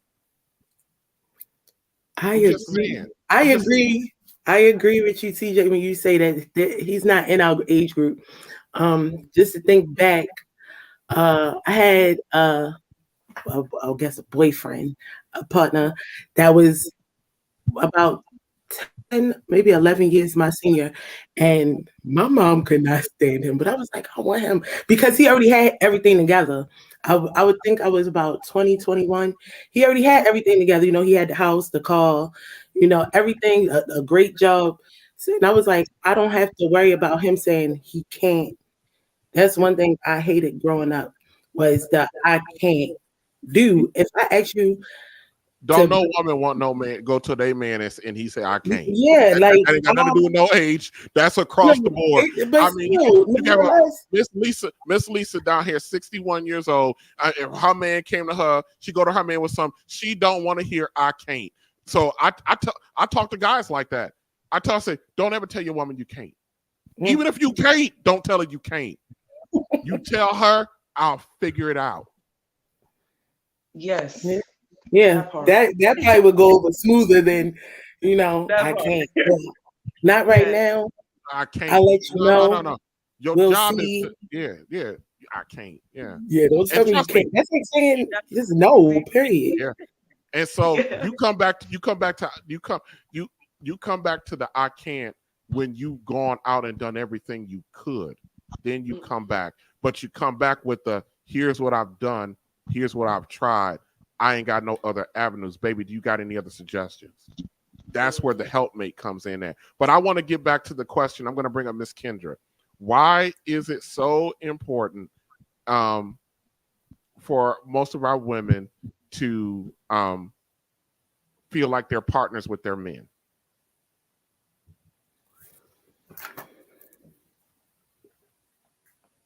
Oh, Miss Kendra, you're muted. I'm sorry. I'm muted. I keep muting myself.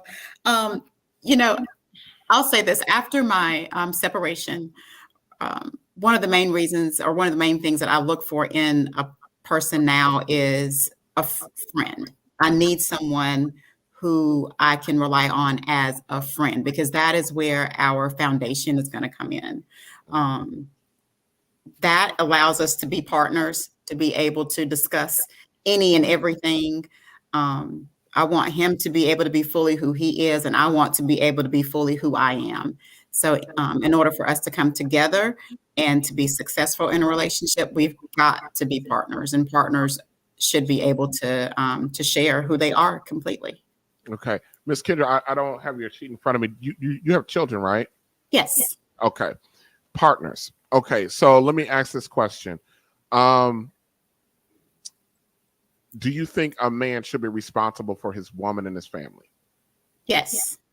So if I have to be responsible for my woman and my family, how is that person my partner when I'm responsible for you? We're working together. So I say that too. I don't expect for a man to, it just depends. I think it depends on the person, because everybody's going to be different. You're not going to have any two people that are exactly the same. So whatever situation or whatever person you choose, y'all have to determine what that means for you. Mm-hmm. I'm gonna push a little bit on this one. So you have children, right? Yes. Okay, and you're responsible for your children, right? Mm-hmm. Are your children your partners? They're not my partners. That's a different relationship, though. My children that's a different relationship. And see, and where I'm looking at for our men, when we look about responsibility and being responsible, we don't really look at you like you're our children, but we protect you like you are.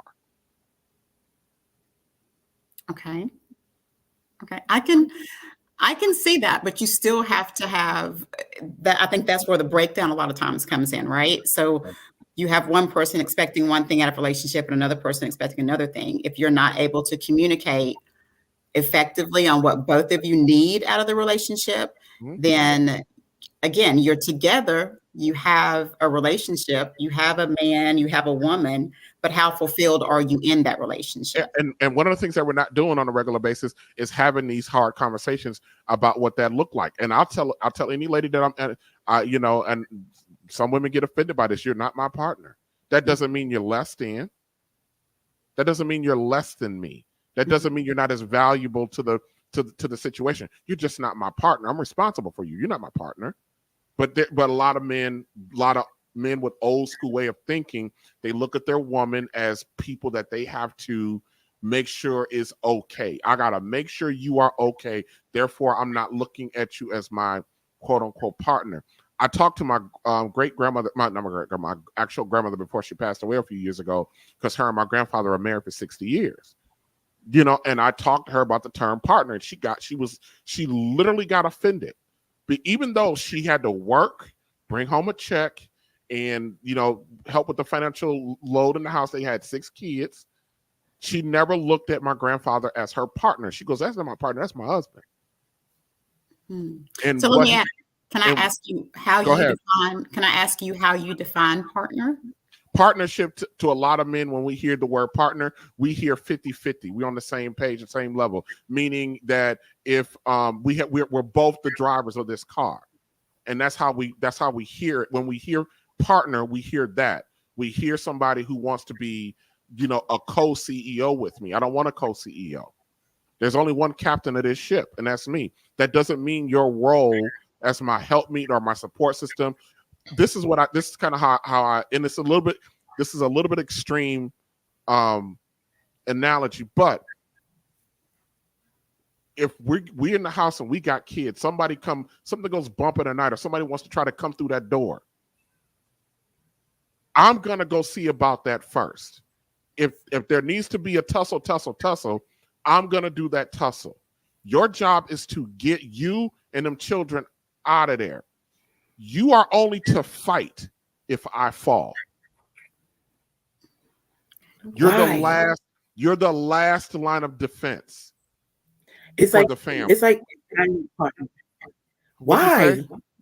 Why what? Why so? Why? Why is the woman the second line of defense? Why is the woman the second line of defense? It's like you want a silent partner. Like she's there, she's but she's in the the last background. line of defense. It's not about being in the background. Why is she the it's about responsibility. I'm responsible for the safety and the provision of everybody. You're responsible for the development of our legacy, which is our children. If I fall, I still need you here to develop that legacy. So I don't want you sitting up there fighting toe to toe with me with some other man. I want you out the way protecting my children. If you fighting toe to toe with me, who's protecting the kids? Now, when you got 7, 8, 9, 10-year-old kids, they're hard to wrangle in times of crisis. And if they're not have somebody there to wrangle them, to get them the safety, to get the to move them along, huh? I beg to differ because I grew up in a 2-parent home, my mother and my father, who were married, and there was a time when we had to get up and go, and my father was there. My father was there, my mother was there, but it was her who decided to do the fighting and make sure we got to where we needed to be to get out of that situation. Though he was there, he was the second line. As an adult now, looking back at the situation we had to deal with, he was the second line of defense. His role didn't change as to who he was and what he was to provide for his family, but he made sure we were okay. He made sure us, my brothers and sisters were okay. But my mother is the one that got us up and out of there and fought through the whole situation to make sure that we were where we needed to be as a family and that we were all together. So I don't think that as it is now, how things are now, I think it would be it's not even 50-50 when it comes to a woman and her partner in a Black relationship, because of how I wouldn't say that it would be 50-50. I can't do 50-50. My thing is I'm taking care of everything. I think a male's ego more so drives him to be the ego and provide. I don't think it has anything to do with the ego, but more so how we're structured. We're structured for that. I don't want you in my house having to feel like you need to take care of everything. I need you relaxed. I need you not stressed. And this might not be pleasant for a lot of ladies. Your job is me and the family. That's it. And I want to provide a situation where that's where you feel. I don't want you in there doing this hard work and heavy lifting. There's this saying, pressure is made for shoulders, not hips. That's why our backs are wider. That's why we're stronger. If that was the case, then men will have the babies then, because our hips take the pressure of they. Our hips bear children. You can't sit here and tell me that you can take that. We're talking That's about a pressure that is measurable men cannot handle. That's a biological thing. We're talking about the pressures of the world. Biologically, we are used to the pressure. Let me tell you something. There's nothing more unsettling than a woman under stress in a home. If a woman is under stress in the home is under stress. I can't have you that which means that yes, no, you are not side by side in those stressful situations. It's my job. Go ahead, Ms. Kendra. I think it kind of falls down to this as well. Whatever you grew up knowing and expecting is what kind of how you have to learn to partner together. I think that, I mean, I get what you're saying, because I grew up in a household that was very much that way. My mother didn't work until we were in middle school, right? My dad took care of everything. So I'm very familiar with that. Analogy of how life is. And that's how I was taught how life is supposed to be. When I got married, it was different, right? So at first I was expecting my husband to be who my father was, because my father was this way. So I expected our relationship to be the same thing, and it wasn't. And it took me years to get to a place of understanding that you can't expect the same thing. I think what you're saying is definitely very how men are created, how women are created. When we look back to the biblical, creation, that is exactly what it is, right? Like, men are made to see straight ahead, women see everything. So we should be able to come in where a man needs help, right? We come in order for us to know how to help you. We have to know everything that you need, right? So I think that there's definitely a partnership there, though, in order for us to be able to come together and be successful in a relationship. I think you can try to put parameters on it. And I think that's where a lot of men now feel all of that pressure, because they do feel like, hey, I have to do this and I have to do it on my own. I don't expect any man to do anything on his own.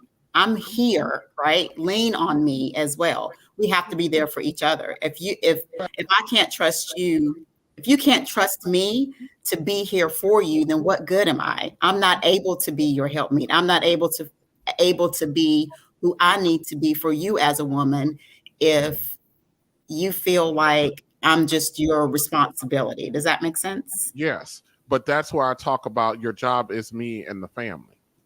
Even though you may have to go out and work work outside of the home, your primary responsibility is to us, and to be that, and to provide an atmosphere for that leaning on when the man needs to leave. He's supposed to be able to come home to his woman and get decompression, especially your black man. The war, I think you guys know we fight wars, but I don't think you understand how deep those wars go. You have no idea. You know what I mean? A lot of you, some of you may see it on your jobs with some of these black men that, when you get their supervisors trying to little boy them. Mm-hmm. Yeah. Trying to little boy them in front of people, trying to emasculate them in front of you.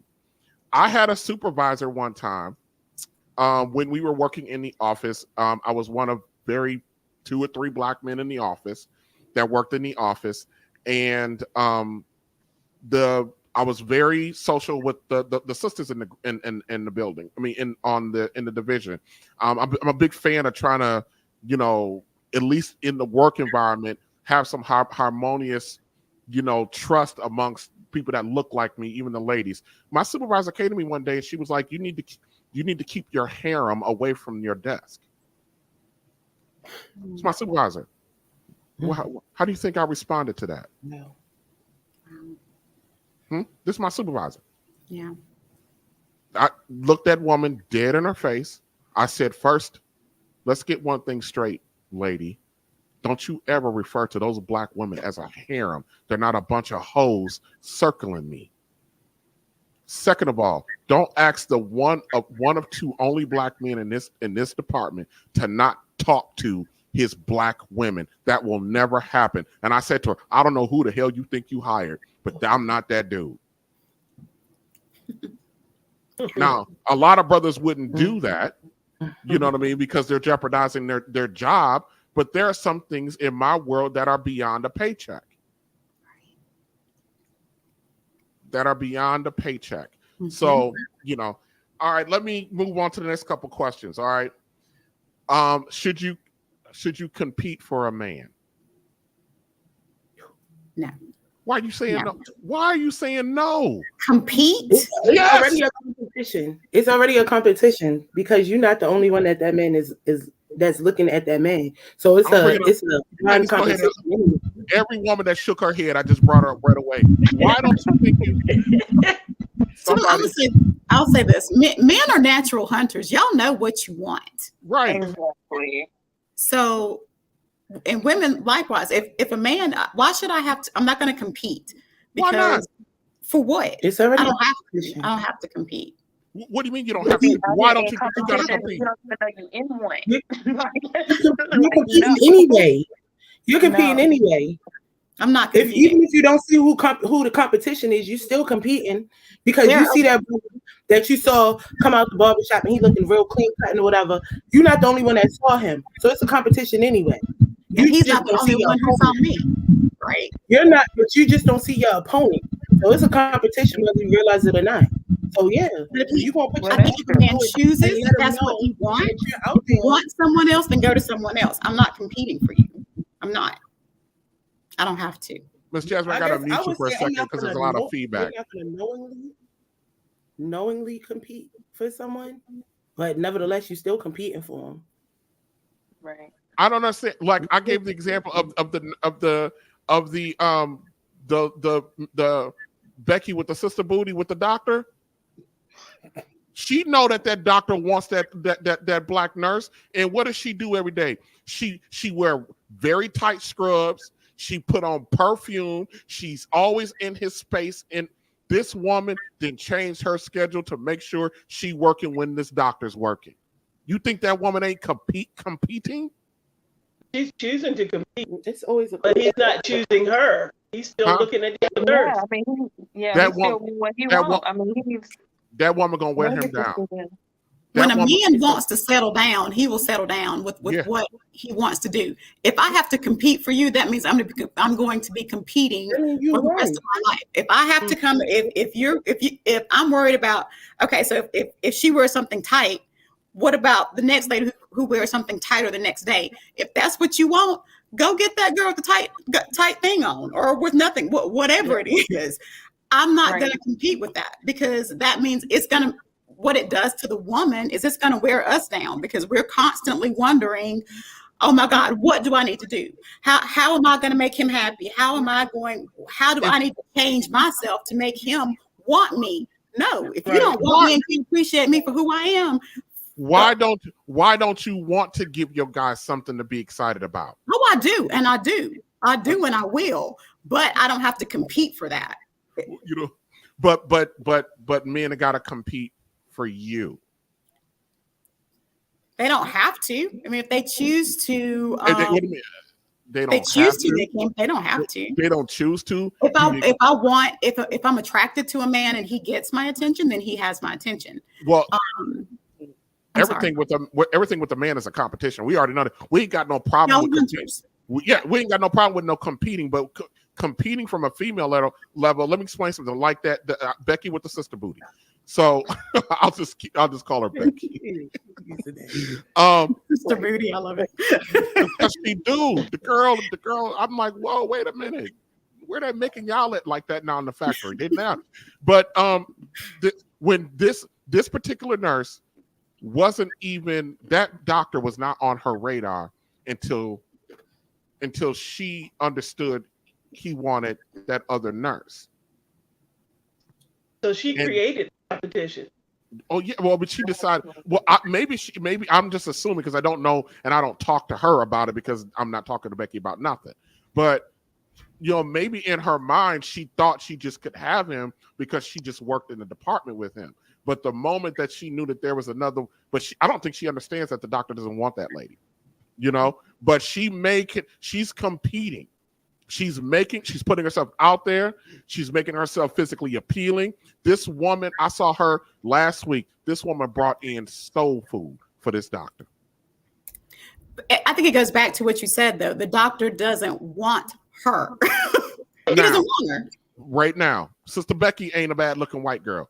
He don't want her right now. And if his attention happens to go that way because the other one doesn't want her, because the sisters keep rejecting him. He's giving attention to him. He's that's going like, to you're go. not going to speak to somebody that's not speaking to you. Somebody say hello, you're going to respond and say hello. You're going to give attention to what's the attention that's given to you. TJ, you might just be that man that just ignore the person that say hello.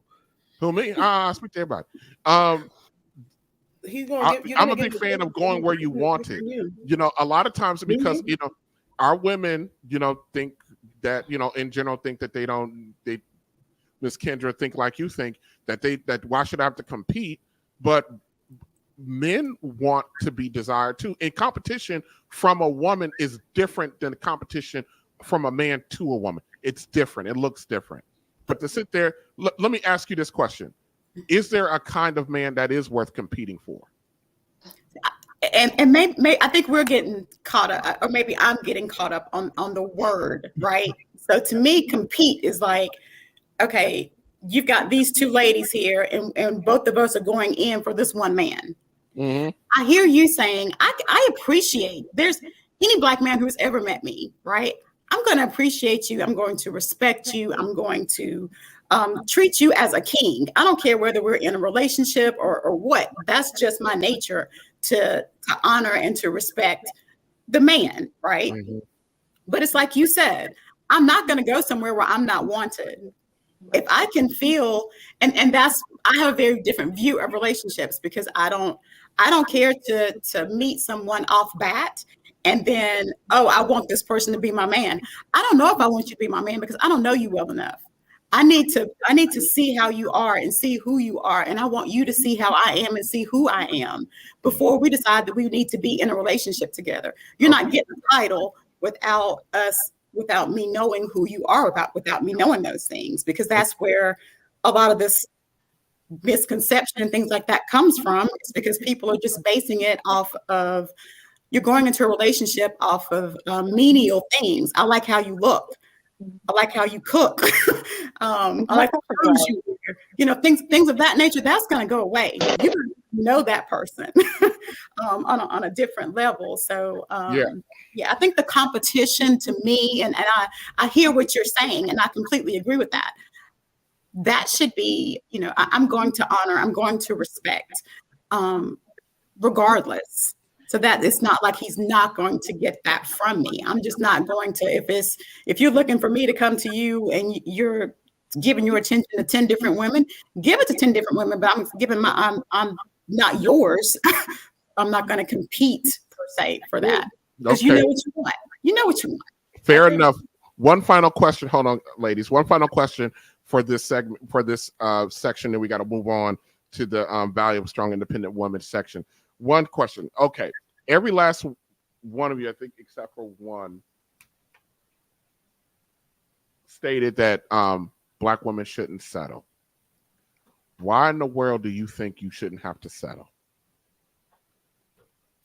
I don't think anybody should have to settle. Why? Because when you settle for something, then you're taking less than you think you're worth. Why? Why do you think that? Because to settle is to make yourself content with things that are okay, but not exactly what you want. To settle is like saying, okay, I can't have what it is that I want in my life, so then I should just deal with what I can get. And I don't think anyone's happy in that situation. Miss Lisa, nobody wants to. Go ahead. Have you are you currently still working? No. You're not working. No. When was the last time you were in a career or in a job? 7 years ago. About 7 years ago. Okay. Mm-hmm. Okay. So I understand the initial reaction to not wanting to quote unquote settle. But I don't understand is realigning your expectations. I don't understand how that is settling. None of us are going to get everything we want. And I agree with that. And realigning your expectations is not settling, as far as I'm concerned. But I mean, settling, by definition, not getting what you want is considered settling. None of us. Let me tell you something. If you're not with the first person you slept with, you settled.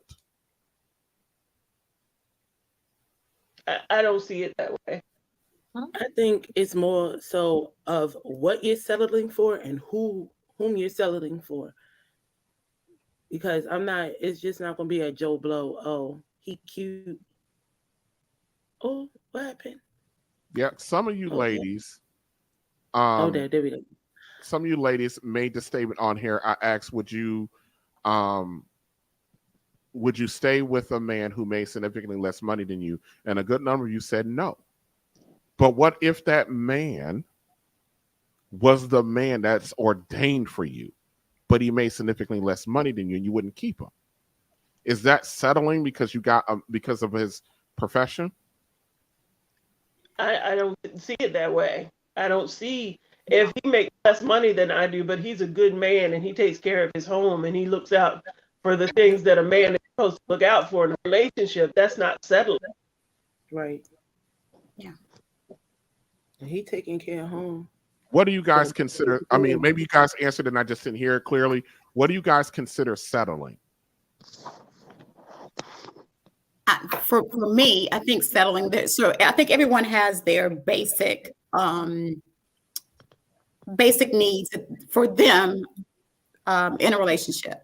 If you have to go against those basic things, then I think you're settling, right? So let's say if I say my basic thing is that you work, right?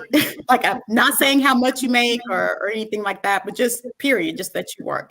And then if I find someone, it's like, okay, this person doesn't work, and I settle for that, then eventually that's going to be a problem because that's something that I believe that people should do, right? Like, you're bringing in money some kind of way. Mm-hmm. So it's going to be an issue for us long term. And I know it is because I'm not going to be happy. I'm going to be questioning in the back of my mind, oh, this person's not doing this, we're not doing this. So I think that you have to, settling, I don't think it goes to a place of, we all have our lists, right? Lists of things that we would like to happen. Things that these are things that I would like to have. These are things that I must have. If you go against those things that you must have, and only you know what that list is, only you know what that looks like. But if you go against that, then you just have to be willing to deal with what the reality of that is for the rest of your life, if that's who you choose to marry, right? Mm-hmm. Okay. All right. I want to move on to the next section. We're going to talk about strong, independent Black woman. I do have a question. I want to ask, where'd she go? Miss Demetria. And I want to ask Miss Jasmine. I'll be right back with you, Miss Kendra. This is good. Let me see. Put that down. Hello, ladies. Listen. So when there's this new term, I don't know if it's a new term or maybe I'm just old, but I hear a lot of sisters say, what do Black women mean by when they say I'm a whole vibe? What does that mean? That you the whole package. What everything going on for yourself? Huh? High vibe. She has high vibrations. She has high vibrations. What does that mean?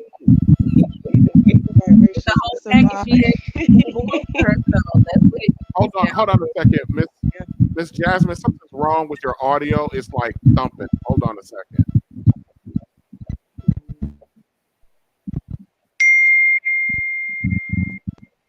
Hold on a second.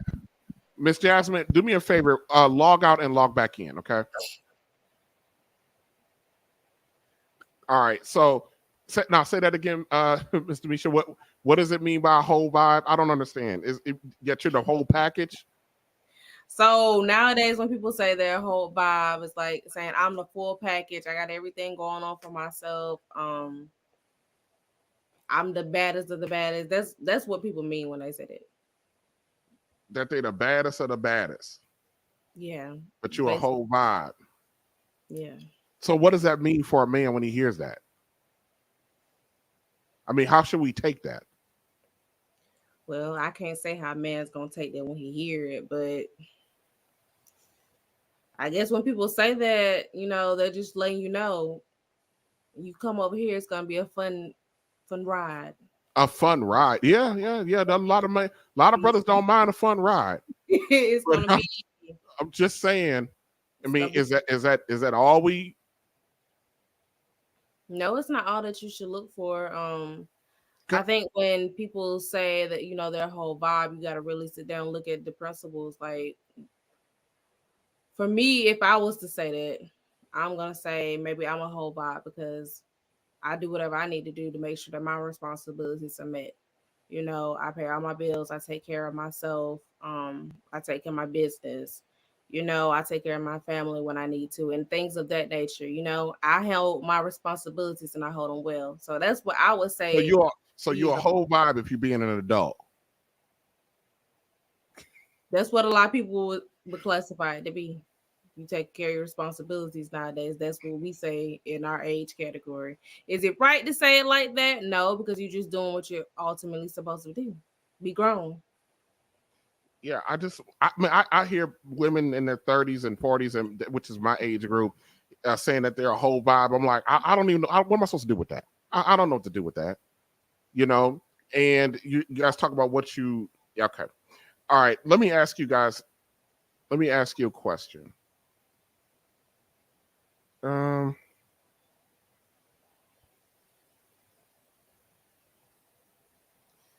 I got a bunch of questions. I'm trying to narrow them down. Let me ask this one. Because over here we talk about the long term, which is we need more families, right? We need more Black people to make families. So what's more important, you think, to Black women today, being a mother or being a wife? Being a mother. Ooh. Miss Kendra, why are you playing with that? Yes. What's more? I don't know. I got the feedback. What's more important, being a wife or being a mother? I say being a wife, but a lot of us are mothers. Yeah. Hey, Flo. Hey, TJ. Shocked that I came to you? Yes, I am. You know how I think. So what do you think is more important to a Black woman, being a wife or being a mother? Being a mother. Why? Why is being a mother? Why being a mother is more important than being a wife? Because with men, they can go either way. With being a mother, you can kind of mold some form of family. Whether you mold your kids to create that family, once you have kids, you can create family. With a man, they come and they go. Some of them don't stick around to create that family that we needed. So we molded in our kids to create family. But it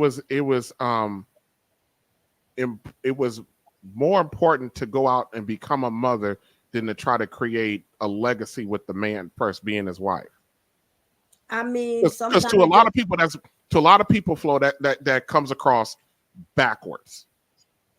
Hey, I mean, when times have changed the way it did, you only just go along with time. And sometimes relationship, because of just society and social media, it makes it hard for a relationship to have any type of credibility. So we try to get it out of the kids that we can mold a little bit better, versus a man. It's harder to mold a man, than it is to mold your kids to create that family foundation that we're looking for. If you can't get it in that, okay, we have our kids, so we try to get it out of our kids, if that makes sense. It's not fair, but sometimes you'll push that angle, for the ones that can make family with a man that's willing and willing to stick around and create that family life. Yes, but a lot of men have so much other agenda between this woman and that woman and whatever the case may be.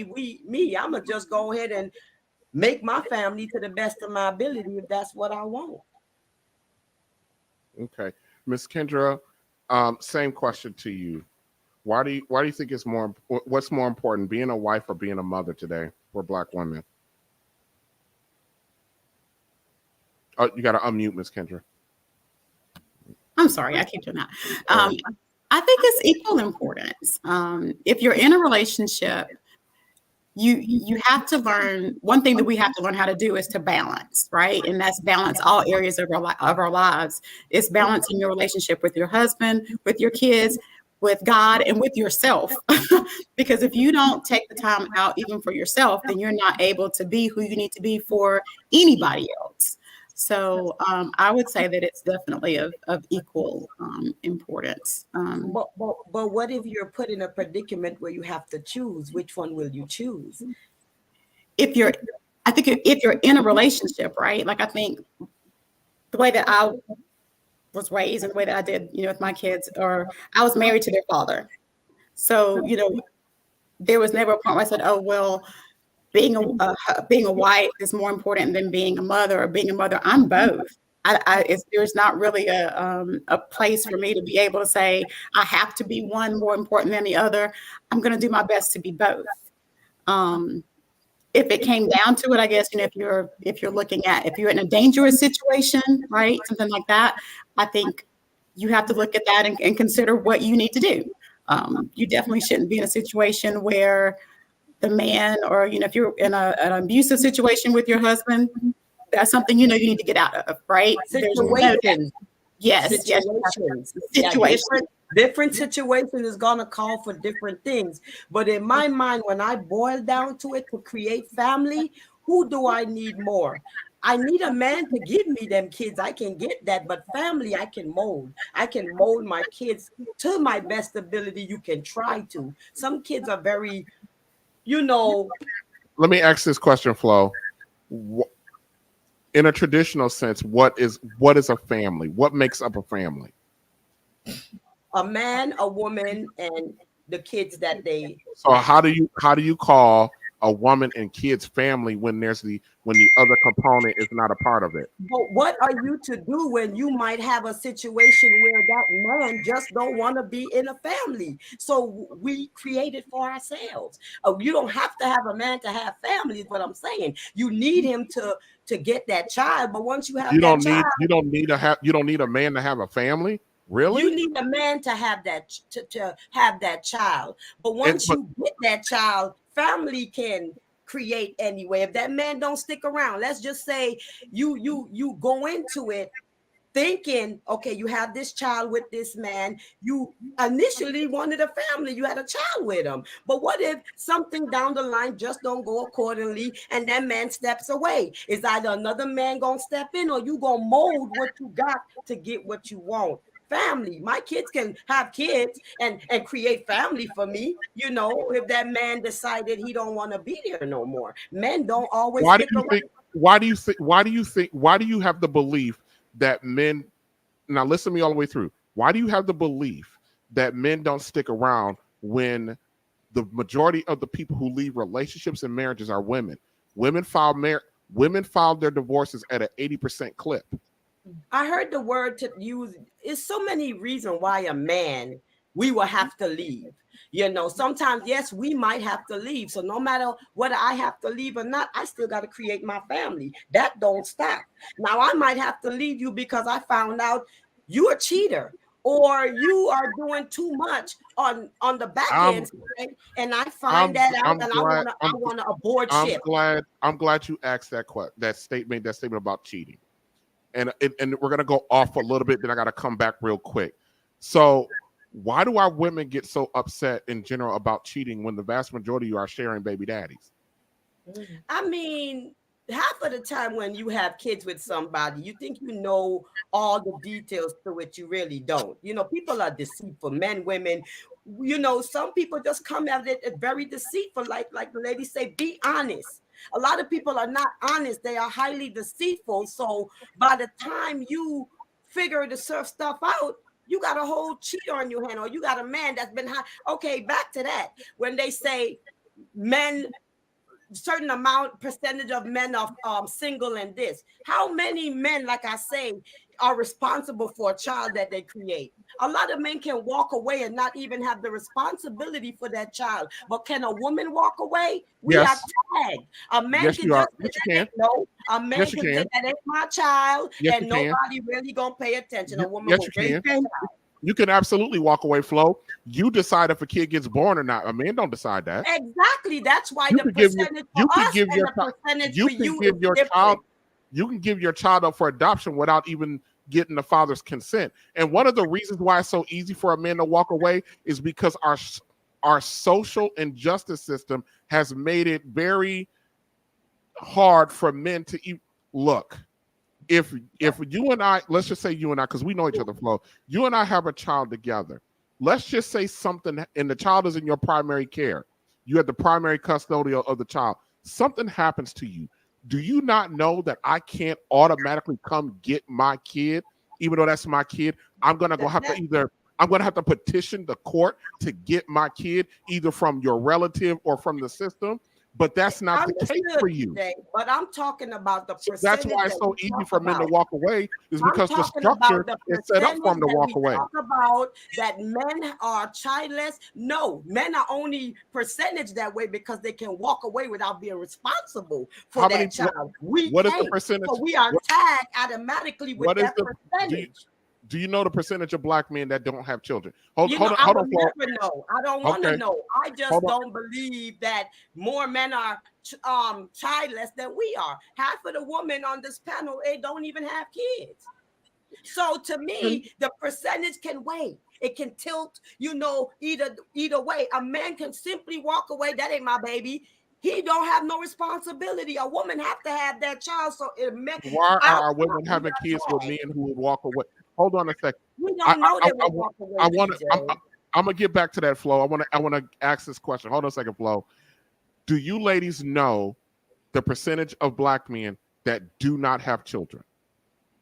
No, I'm not for sure about the percentage. So I asked the question: do you believe the majority of black men are single and childless? The vast majority of you said no. We do not believe that the majority of black men are single and I'm looking through everybody's. Only one person said yes. The vast majority of, do you believe the vast majority of black men are single and childless? Most of you said no, which means that the vast majority of you believe that men have a bunch of kids. Well, here's the little dirty little secret. 54% of black men are single and childless. That means the majority of black men do not have children, have no children walking this planet. So I asked the question about what's the regular old bro? Single, childless, earn enough money to be considered middle class.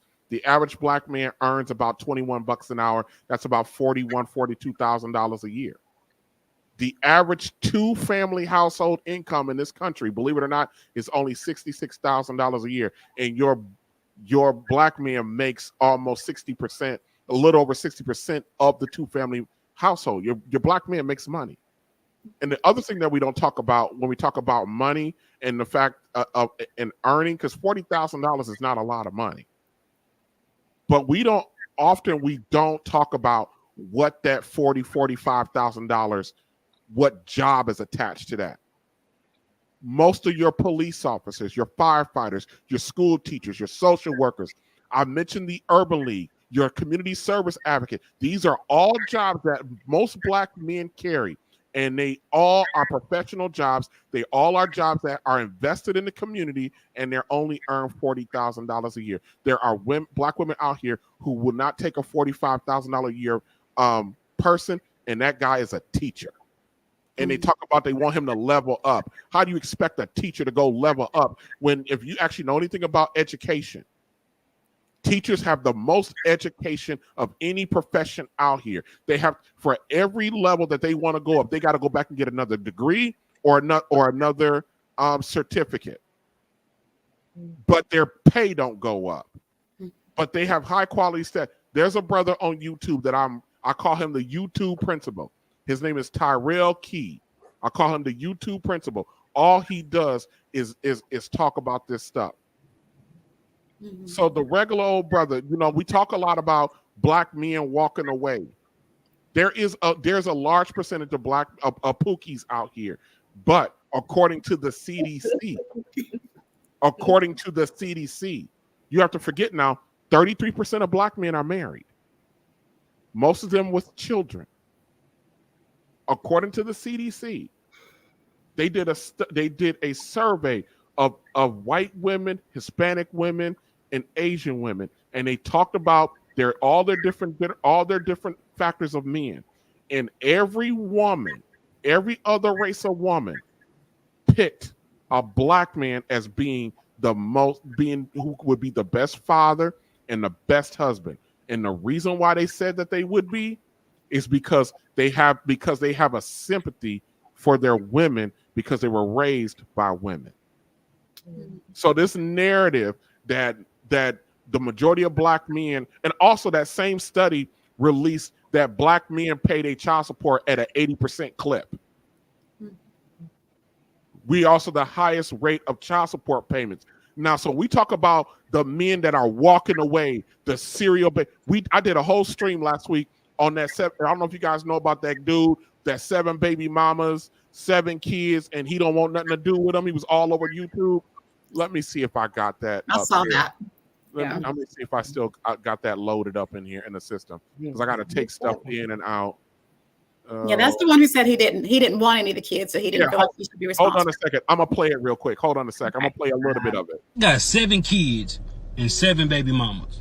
Now, for the past few days, I've been going live, telling my story, speaking my truth. And a lot of women having an issue calling me a deadbeat because I tell them I was being irresponsible, not wearing protection. But I always tell these women that I got pregnant that I do not want to be a father to these children.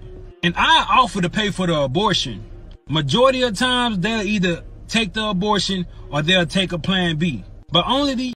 I wasn't going to play it all. This dude, that dude is actually the minority of men, of black men. But the majority of us get all the smoke for guys like him. And there's no reason why there should have been 7 baby mamas. When that man out of his own mouth admitted, I tell them all. Black men, we're honest. I don't know if our women are listening. I completely agree with that. I think that when someone tells you what they want and they tell you who they are, listen. If they tell you they don't want to be in a relationship, don't try to make them be in a relationship. Just like, and that's men and women, both sides. Whatever someone tells you, then they're trying to be honest with you. And if you choose not to listen, then that falls back to you. Absolutely. I agree. Because I warn them. I warn them. So I warn them. So you warn them up front. Honestly, so speaking on that, the other thing I want to get to real quick is submission. I want to ask you ladies, how much does your submission cost?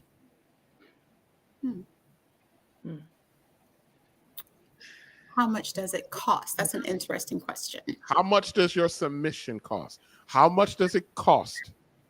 I'm not going to define cost. How much does it cost for you to submit to the man that wants to marry you or wants to be with you?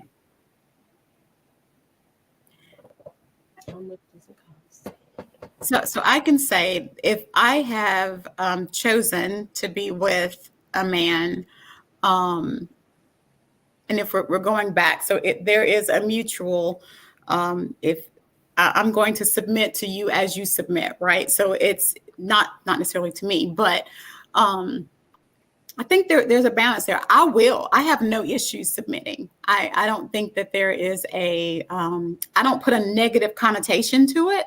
I think that there has been something very negative that comes along with it, just because of society today. We look at submission like it's something that is bad, because we're all supposed to be, you do what you want to do when you want to do it kind of thing. In a relationship, men and women, we both end up working together. So I don't have an issue personally with submission, as long as I think in general I have to see the leadership there. What do you But mean? I'm not going to be with you. Let me add that in. I'm not going to be with you in a relationship if I don't feel like you can lead me properly. And what does that look like for you? What does leading me look like for me? Yep. It means that we're working together. It means that I can rely on that person to give me advice, to take the lead. Like if there's something wrong, I should be able to go. Not even necessarily go. They should just see it. I think a lot of times of course there's communication there, but I found that men, they're natural. Like if there's something wrong with the car, right? Let's just take that. There's something wrong with the car. They're going to see that. Are you going to fix it? Do I have to fix it? If you're my man, fix it.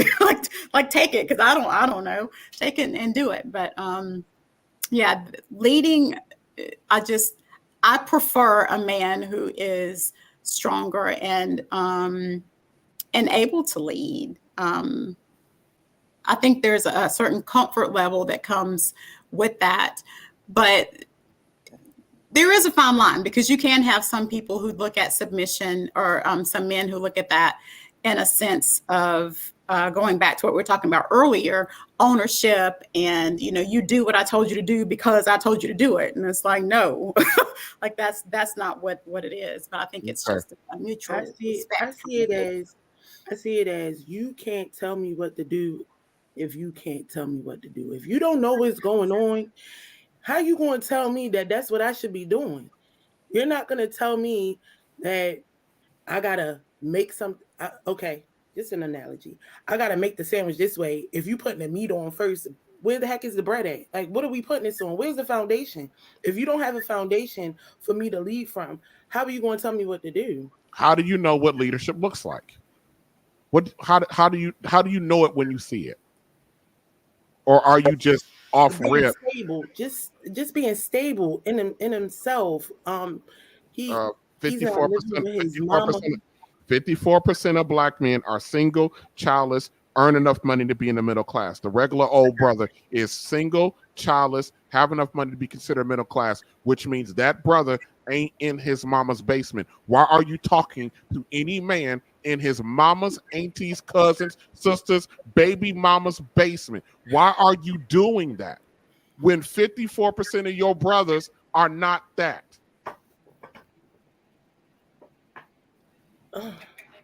I think you all see people, no matter what phase we're in life, right, that have hit hard times. Yep.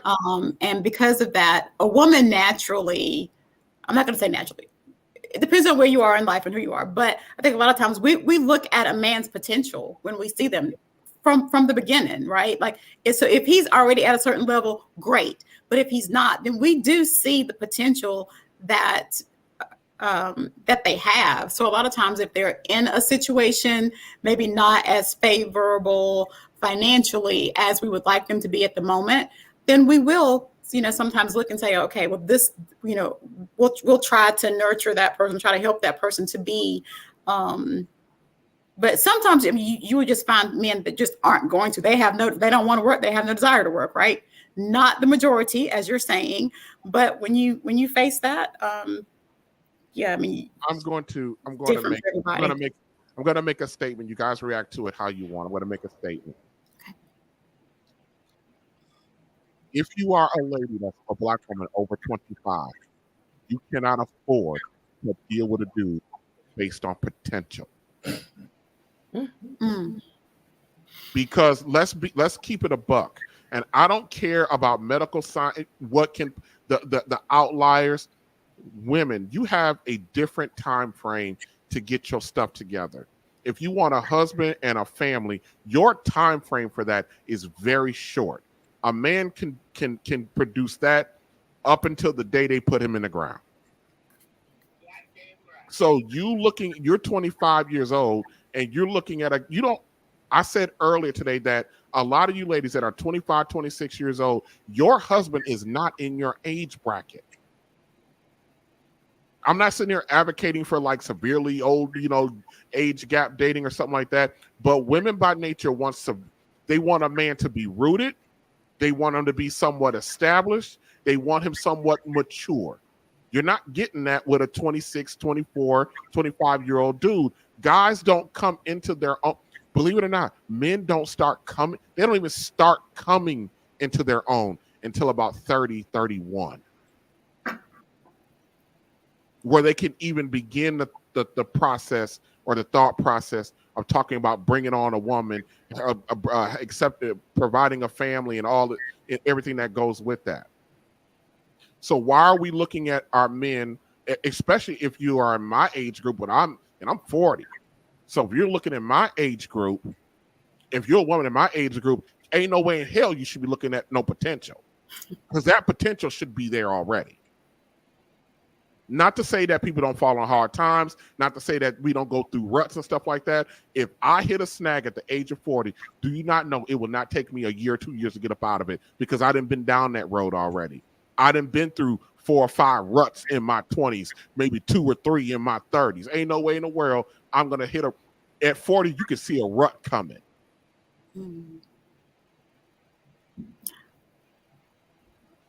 I'm just saying, if you are aware. Yeah. Yep. Yeah. I agree that you look at. I see what you're saying. I see what you're saying. That's a hard statement, right? But I do see what you're saying completely. But it is a hard statement, because you do know people that, maybe in different phases of their life that have hit hard times, or especially COVID, right? When that came along. But it's like you said, there are plenty of jobs, there are plenty of ways for people to make money, whether they're doing it, starting their own business or, whatever they're doing. So I do see that as well. So, but it's a hard statement, but I do see what you're saying ultimately. All right, I'm gonna put a pin in that section. I got like 30 more questions and I can't get to them.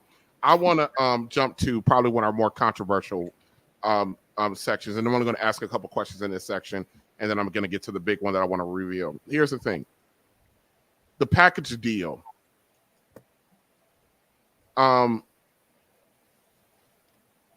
is it so important? And I'm talking to the mom. Why is it so important for you to be able to express to a man that we come as a package deal, meaning you and your children? What do you mean that you come as a package deal? What do you mean by that? There's guys that don't want children, or don't see them as a permanent fixture, in that they may want the woman, but may not want children. So yeah, we want you. We want you. So if he doesn't want children, then there's no point in pursuing a relationship. Can I tell you that it has nothing to do? They're gonna be there. Can I tell you this? Our thought process is not necessarily. We don't think about wanting or not wanting children. We think about wanting you. As a woman that's dedicated to their children, they're a part of our lives. Part of who lives? My children are my life. So they're here. They're not going anywhere. They're a permanent fixture in my life. But why is it so important? Deal with me, he would deal with them too. But why would he have to deal with your children? Because if he's just looking to just be a fling, or is he looking for long term? Because if he's just a fling, then it wouldn't matter. But if he's looking for long term, the children are there. Okay, and then what is your expectation of him? The expectation. Yeah, he wants you. Ain't no man. A man wants you. He wants you.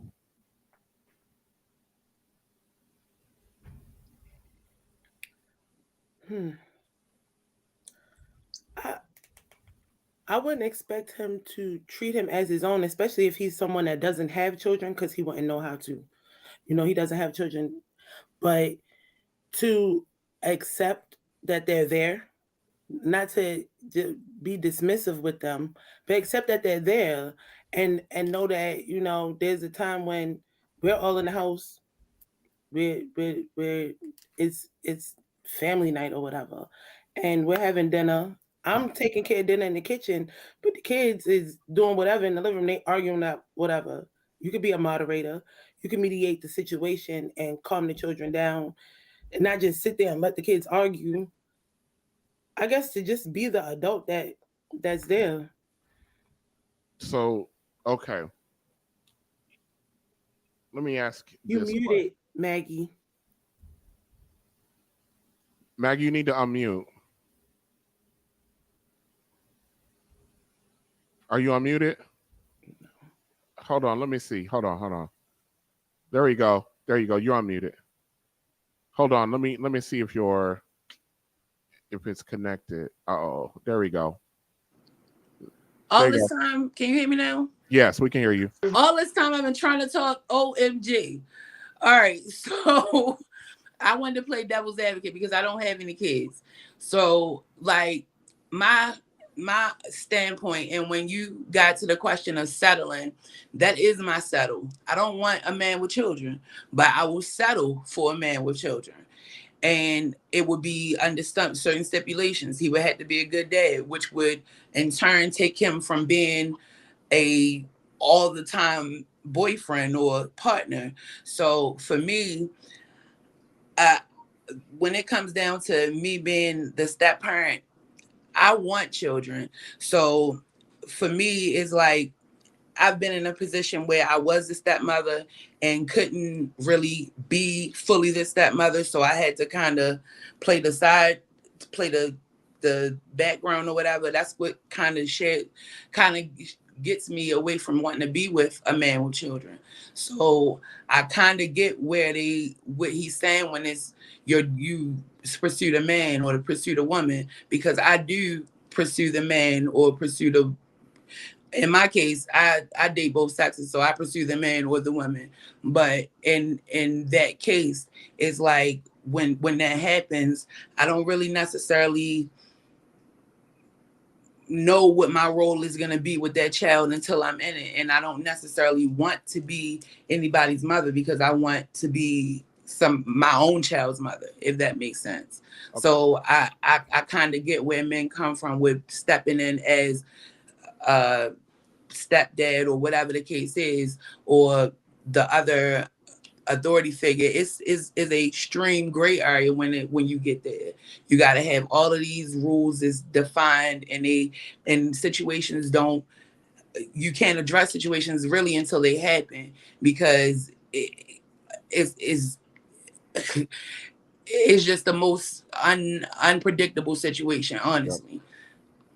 Let me ask a quick question on this. Being a stepfather for you ladies, is that a good deal or a bad deal for the guy? Everybody just mute. Bad. Everybody go ahead and unmute. Honestly, to be brutally honest, and I know everybody's gonna say because I don't have kids, but how is it a good deal? Yeah, I'm asking Miss Kendra, is that a good deal or a bad deal being a stepdad? My kids are grown. Oh. So, you're lucky. Yeah. So I do have a goddaughter that I have custody of right now. So I mean, I take care of her, and I have been taking care of her. So it just depends on the person. It's not a bad deal with why me. Why is it not a bad deal? How could it be? Now, I'll say it would be a bad deal if he does not like kids. If he doesn't like kids, if he doesn't want kids, then yes, yeah, bad deal, because he doesn't need to be with anyone who has them. But well, see, I'm just trying to figure this out. Mm-hmm. So if I'm the stepfather, I have all the responsibility, but what authority do I have over the child? What if the kid is in a situation and he needs to be punished appropriately? Mm-hmm. I need your permission to do it, and then I got to tangle with his father. Step parent get the shortest end of the stick. I don't think so. So my when I came into my relationship with my husband, I didn't have any kids, right? He had a daughter. So he made it very clear with both the mother and the child what my role was. So there has to be communication. It has to be clear, and the child should be expected to respect the step parent just as a parent. But where does that come from? Because where does that come from? Because here's the thing, 80% of our Black women have children. The vast majority of Black men don't. I tell any Black man, this goes for me too. If you want a Black woman, you're gonna be somebody's stepdaddy. I mean, there's almost no way around that. It comes from consistency. So my thought is, it's on the onus, and it's a little bit different when you being a stepmom, because 9 times out of 10, the kids are only with the father as a primary parent only 5% of the time. So it's very different because the children come with the mother. They're coming in that house. And not only is that child coming in that house that you had no part in, but to a degree, that other father is in the house too. So you having a man who has to deal with the fact that another man has influence in his home. I think the brunt of that goes back to that person, right? Whether it's the father or the mother, it goes back to that person setting those boundaries. And again, you've got to be able to have communication. Now, initially, because we did end up with the daughter staying with us, I never looked at her and did not consider her to be a step, first of all. You know, that's my child. I looked at her, she's a part of him. I married him, so you're my child, right? And I never made her feel any different than that. There was some rocky points with her mother, of course. There was times, when there was rocky, but there was a time when she also came to stay with us. But it's all in communication, and the person who is responsible for I don't want to say the mediator, but that parent, right? That's communication with both, that is communicating with both sides, has to be willing to take responsibility. Okay, and if they don't take responsibility, it is going to be a problem, period. I don't care which way you look at it. If they're not strong enough to take responsibility in that, there's going to be an issue. Yeah, we definitely need more time, and we're out of time. Ladies, I have you have no idea how many questions I have here. I have about 70, 75 questions.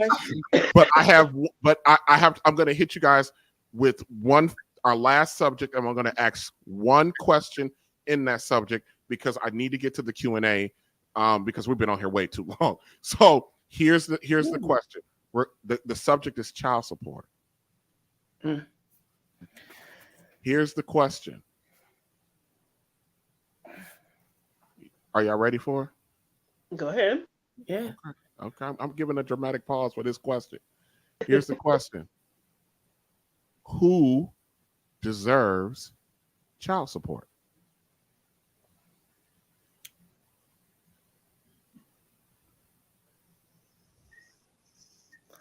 Oh, that's a tough. I'm gonna say it's a tough subject because, like I said, I have 4 children,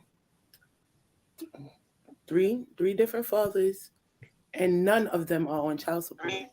And I said that because I don't feel as though they needed to be. There are people that say they should be. My 2 oldest have the same father. He takes care of his children. They live with him. He wanted his children to live with him. They live with him. He takes care of them. There was no need. Though when we were first together and we had the 2 children, he beat me to the courthouse and put himself on child support. I did not put him on child support. He felt as though he didn't want anyone to say that he wasn't taking care of his children. The money was coming right back into the home. So he felt as though he did what he needed to do. My youngest son's father, it was, if we weren't in a relationship, he wasn't going to take care of his son. I said, okay, I wanted this boy. I went and continued through the pregnancy and had him. I'll take care of him. I have a great support system. Cool. The question is, who deserves child support? I The don't. kid. I think the Huh? it's the child. The child The deserves. child and whoever is taking care of that child. You Right. What do know, you mean? I think that child you know, support should be put into a trust. Huh? I think Hold on a second. Flo, what did you say? I think the child and whoever is taking care of that child, whoever is dominantly responsible for that child is who gets the child support. That's who needs to get it. You Miss know, Lisa, who do you think deserves child support? I agree with her that the child deserves to be supported. And if I'm the custodial parent, I'm the one who's taking care of that child most of the time, then I should receive the support. Miss Demisha, who do you think deserves child support? Well, I really can't really lay on it because I don't have kids, but I would know. say it should go to the child because the child is initially who the child support is getting, you're taking it out for.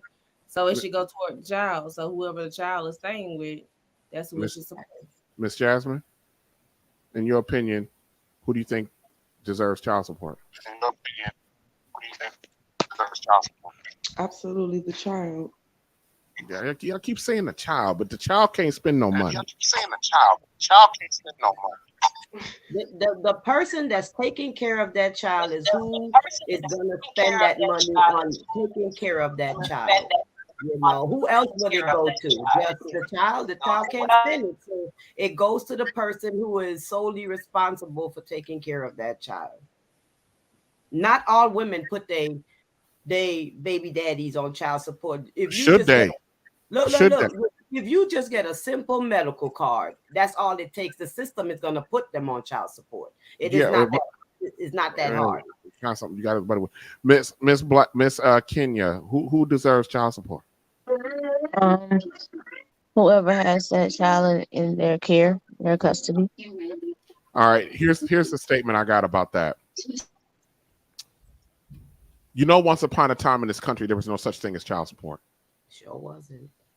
If you had a kid without the benefit of being married, it was up to you and your family to pay for that child.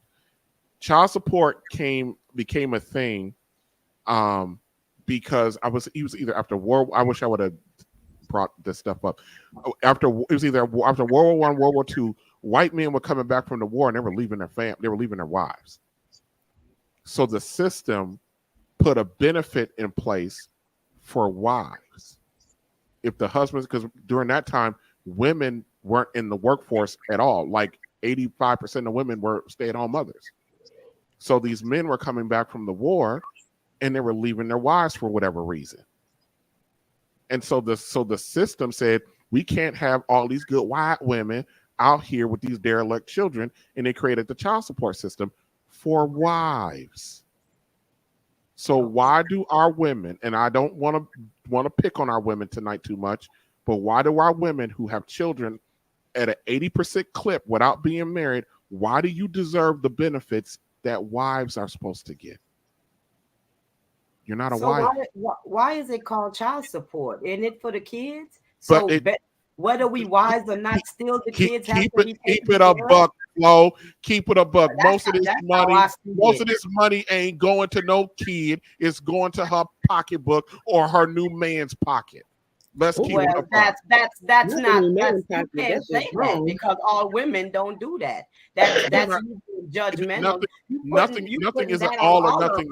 Some of us actually take care of our kids. Nothing is an all or nothing sum. It's not all or nothing. There's no such thing as all or nothing. What happened to the ones that actually take care of their kids? So I'm asking you, why would women who are not wives get benefit that wives got? You ask the system that. That ain't got nothing to do with us. Yes, it do got something to do with you. Look, we just getting what they say we can get. If y'all wasn't down there with your hand out. No, we got a medical card, so they just issue it. See, that's just what it is. If you get a medical card from the system, somebody got to pay for that, according to what they tell me. So because we have the kids, and you should pay for it. No, you had the kids. So what do daddy should do?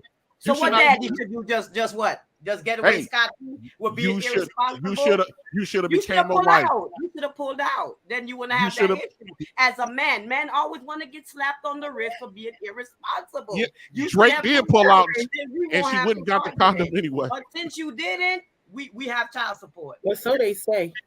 The system set that up that way. So we're not supposed to go get it because Nope. what? Nope. No, yes, we do. We need help Nope. to go get it, so You, we get it. if you need we help, need a you medical card. should have married a more productive guy if you needed help. Nah, that a lot of y'all come off to be productive. That doesn't mean that's what it is.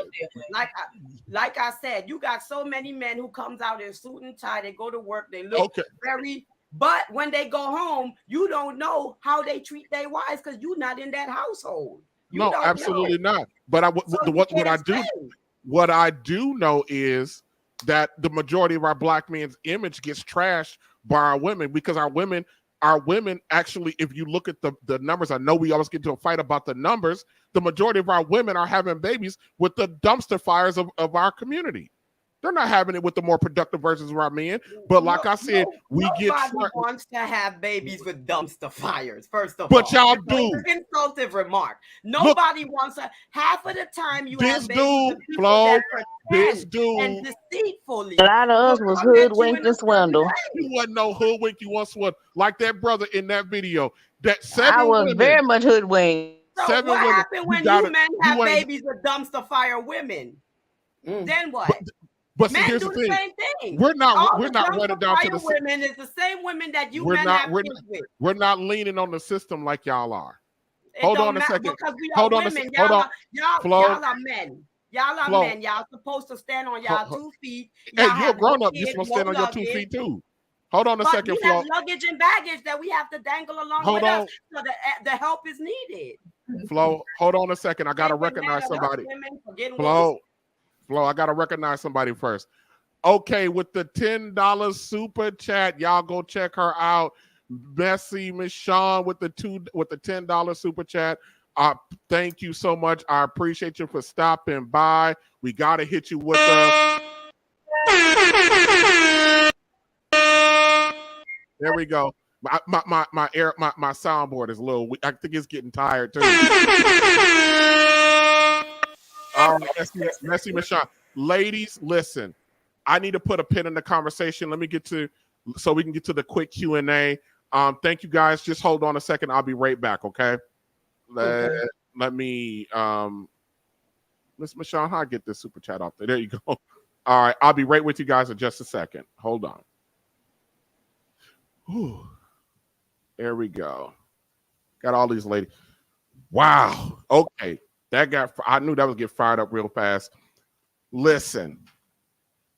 We can't go nowhere without this kind of conversation. All right. Let me be perfectly honest. And I need to read this because, black men and women, want a genuine choice of a quality lifestyle and relationship, not a choice between two undesirable outcomes for the same price.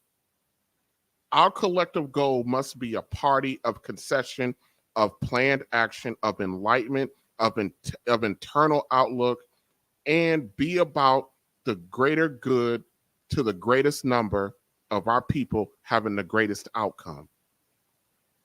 What do Black people want more than anything else? To my mind, we want two things. Hold on a second, y'all. So we want two things.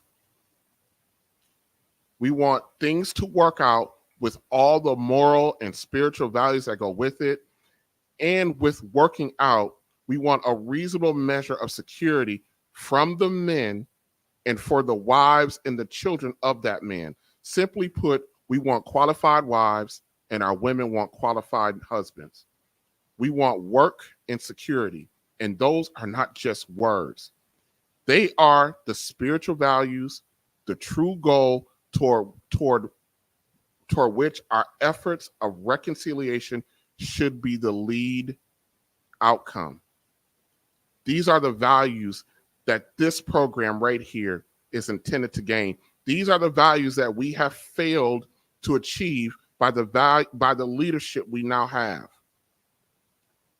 No disrespect to our ladies. to our Black women, to our mothers. But having 50 years of Black female leadership of the Black family has not led to the best outcomes for us. So Black men, the last 50 years have taken a back seat and have been followers. There needs to be a hostile takeover of the leadership because for the last 30 years, we are 30 years past being a crisis for our community. But out of every crisis, every tribulation, every disaster, a culture is supposed to rise with some sort of shared greater knowledge and higher decency and higher pure purpose. Today, we came through a period of loser thinking, descending morals, and an era of selfishness among individual Black men and individual Black women. And we often actively choose to be the social and economic fools for this country. The government alone is not to blame for our current state, our current condition, or our current way of thinking and the current way we handle each other. Here at the Real Bravado Network, we blame Black men and Black women equally. We, the people, and let's be frank in acknowledgement of the truth that many amongst us have made horrific decisions that has cost us our togetherness and the profits of prosperity. The easy road without toil have lured us from a historical fight to not only be free, but to be free with each other. In order to return to a higher standard, we must abandon the false prophets that whispered in the ears of our women that have convinced them that being strong, independent, and a job will at the end of the day is a suitable replacement for the very powerful, capable Black man that they should be with. We need new leadership in Black America. We want our women to seek out the best leadership amongst us. The most productive versions of your Black man, women, you should seek out. Yes, I understand not all of the productive versions of Black men have the Tupac, Drake, or Future-like swag. I understand that. We're not all like that. We all don't have that swag.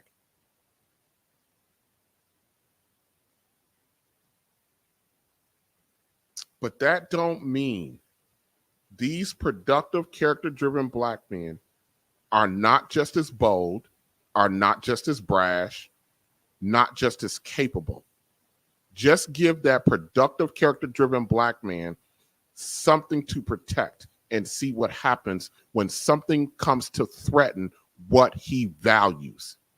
You'll see who the real guard dog in the yard is when you give that Black man something to protect that he values. Remember the old saying, watch out for the quiet ones. The quiet ones are an absolute provider, an absolute protector, and we don't need to be the biggest bark in the yard. That's what our women don't understand about your regular old brother. Ladies, why do you think the American institutions, political and economic systems are working overtime to keep your mind and your heart away from your Black man? Not just any Black man. They don't care if you wind up with the Pookies and the Ray Bays and the dumpster fires. They don't mind if you wind up with them and create babies with them. They don't mind they don't care nothing about that. Because those men ain't no threat to the power structure. But your regular old brother. Your regular old brother. That's because the regular old brother, the responsible regular old brother, the productive, character-driven brother, is the most powerful, strong, creative, indestructible force you have. We are really the true men amongst men. I pledge to you, and I pledge to myself, and I submit to all of you a new deal for Black men and women who want each other. Let us constitute ourselves the new prophets of the new deal of competence and courage. The work for the Real Bravado Network is all about the new deal for Black men and Black women. And those that support me and support men like me are planning a hostile takeover of our culture, of our image, and sorry, ladies, of you too. And I know that doesn't sound like, oh, he wants me to be a possession of his. No, I do not. I want you to win better than Becky's winning with her man. We've tried it your way for 50 years. It's time for a new deal. And it starts with Black men performing a hostile takeover of our image and the image of the Black culture. I want everybody to know I don't have a large platform, but you've been put on notice.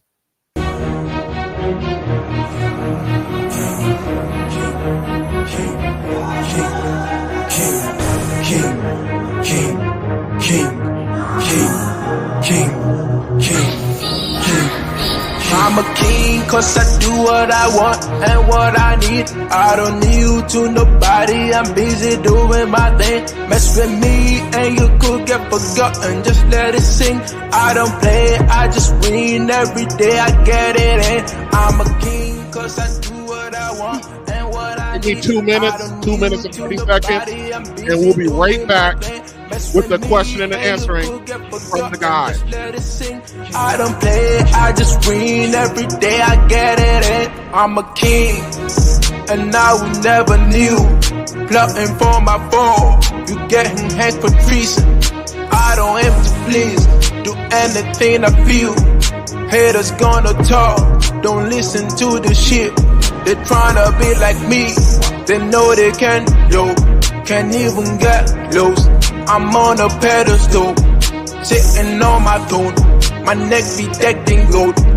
I don't do no hoes, I got a queen though. I'm a king cause I do what I want and what I need. I don't need you to nobody, I'm busy doing my thing. Mess with me and you could get forgotten, just let it sing. I don't play, I just win every day, I get it in. I'm a king cause I do what I want and what I need. I don't need you to nobody, I'm busy doing my thing. Mess with me and you could get forgotten, just let it sing. I don't play, I just win every day, I get it in. I'm a king, I told you guys before. Ready for the war, to get me way much more. Got the oldest parts, item to my kingdom. Shout out to my fans for pledging your allegiance. You get a reward, the best flow you've ever heard. I don't be mixing with birds, I'm a lion on the surge. Always pushing to the edge, facing arrows, never scared. For my greatness I'ma serve, and only under myself.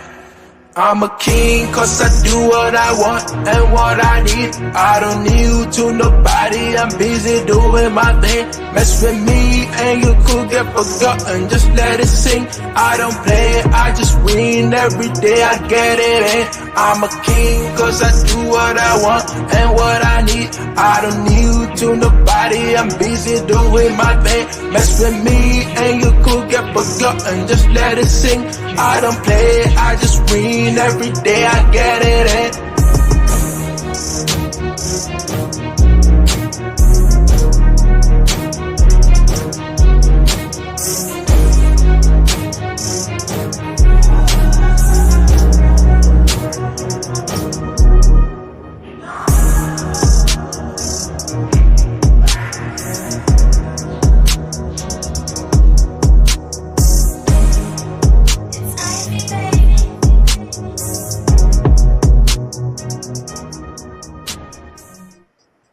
Hey, everybody.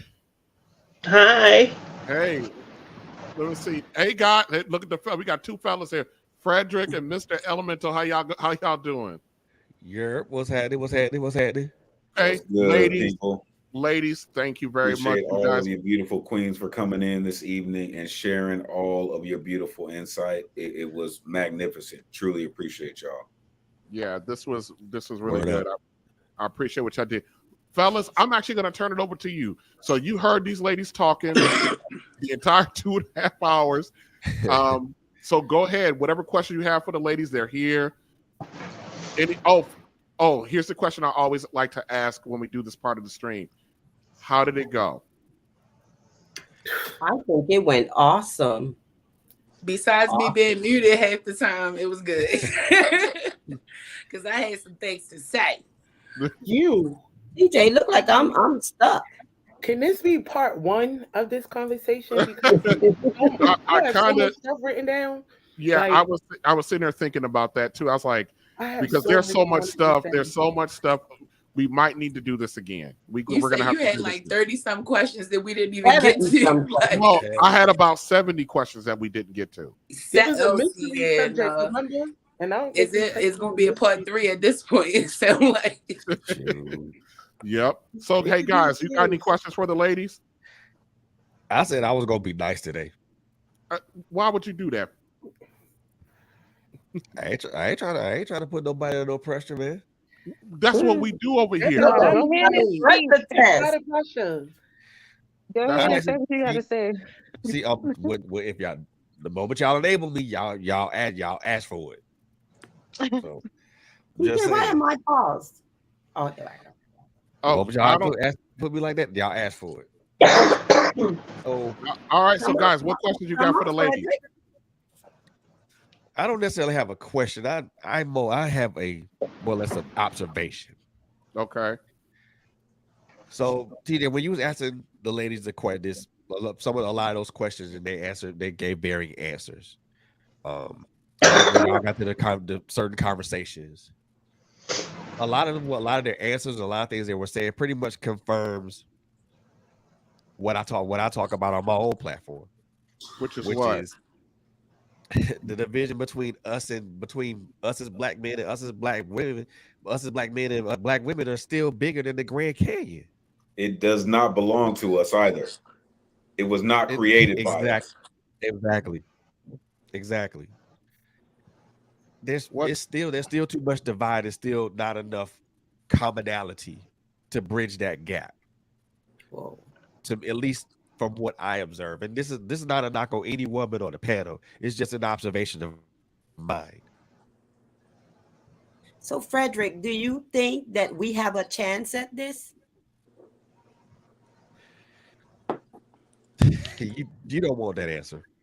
I do. I don't think any black woman wants that answer right now. I do. I like to hear it in the raw. Do you think we wasting our time? That's what you're telling me. Do we have a chance at this? I didn't say that. But at the current way we're going, we don't have a chance in hell. Wow. Because again, there's still too many things that divide us. We're still on this gender war. Excuse my French. We're still on this gender war shit, and we should be off of that. I mean, we still arguing about jigaboos and wannabes beyond the whole gender war shit. Like, you know what I mean? We still fighting against light skin and dark skin blacks, house Negroes and field Negroes. Like, come on, man. Yeah. Yep. I mean, now there's some things that It's a lot like of all y'all the would stuff think that nobody really have control over to begin with in the first place. Like that's true. Just like when it comes to the shootings, like, okay, we black, okay, it's nothing that we can do about it. Like, you have to take that up with the Most High. Like, it's just stuff that cannot be undone. That we, like you said, that we keep battling over. Just embedded. But things that are just my question embedded. is this. Right. But my question will be this, and this will be to both men and women, to everybody that's on the panel. When will we realize that we are out of place as men and as women? What will it take black is not just a color, but a culture. and we go back and listen to some of the things that Brother Marcus Garvey and some of the things that Malcolm X and Medgar Evers were talking about, right? And we reclaim our culture and set up shop within but without white America, then we can start establishing some of those things. Then we can actually start addressing these issues about black on black relationships, right? Because all we're doing is we're still feeding into the stereotypes that says, oh, black families always fail because black men always leave, right? So we need to address those things. We need to stop feeding into the stereotypes that our oppressor has been feeding us for generations and start writing our own narrative. Then we can start actually dealing with the relationship that we know that we have, right? The only person that really speaks a black man's language is a black woman. Let's keep it a beam, right? We are cut from the same cloth, right? What did Jay-Z said? What's better than one billionaire? Two, especially if they're from the same hue as you. Like, come on now, right? People speak the language that they are meant to speak, right? Who is built for who, right? I heard quite a few of you ladies talking about, oh, well, you know, the whole obey thing is just kind of difficult for me, right? But was an issue when the Most High said, I'm gonna take a piece of you to make her. It wasn't about control, which is what the Queen Kendra was talking about. It's about balance. It was never meant to be one above the other. It's a balance because we are man. I understand that you are a woman, but we are man. We control the higher brain functions of this plane of existence. And the moment that we forget that, we are nothing more than primal animals. But the word invested, the word invested means that there's someone still investing a lot of time to see to it that we don't get it.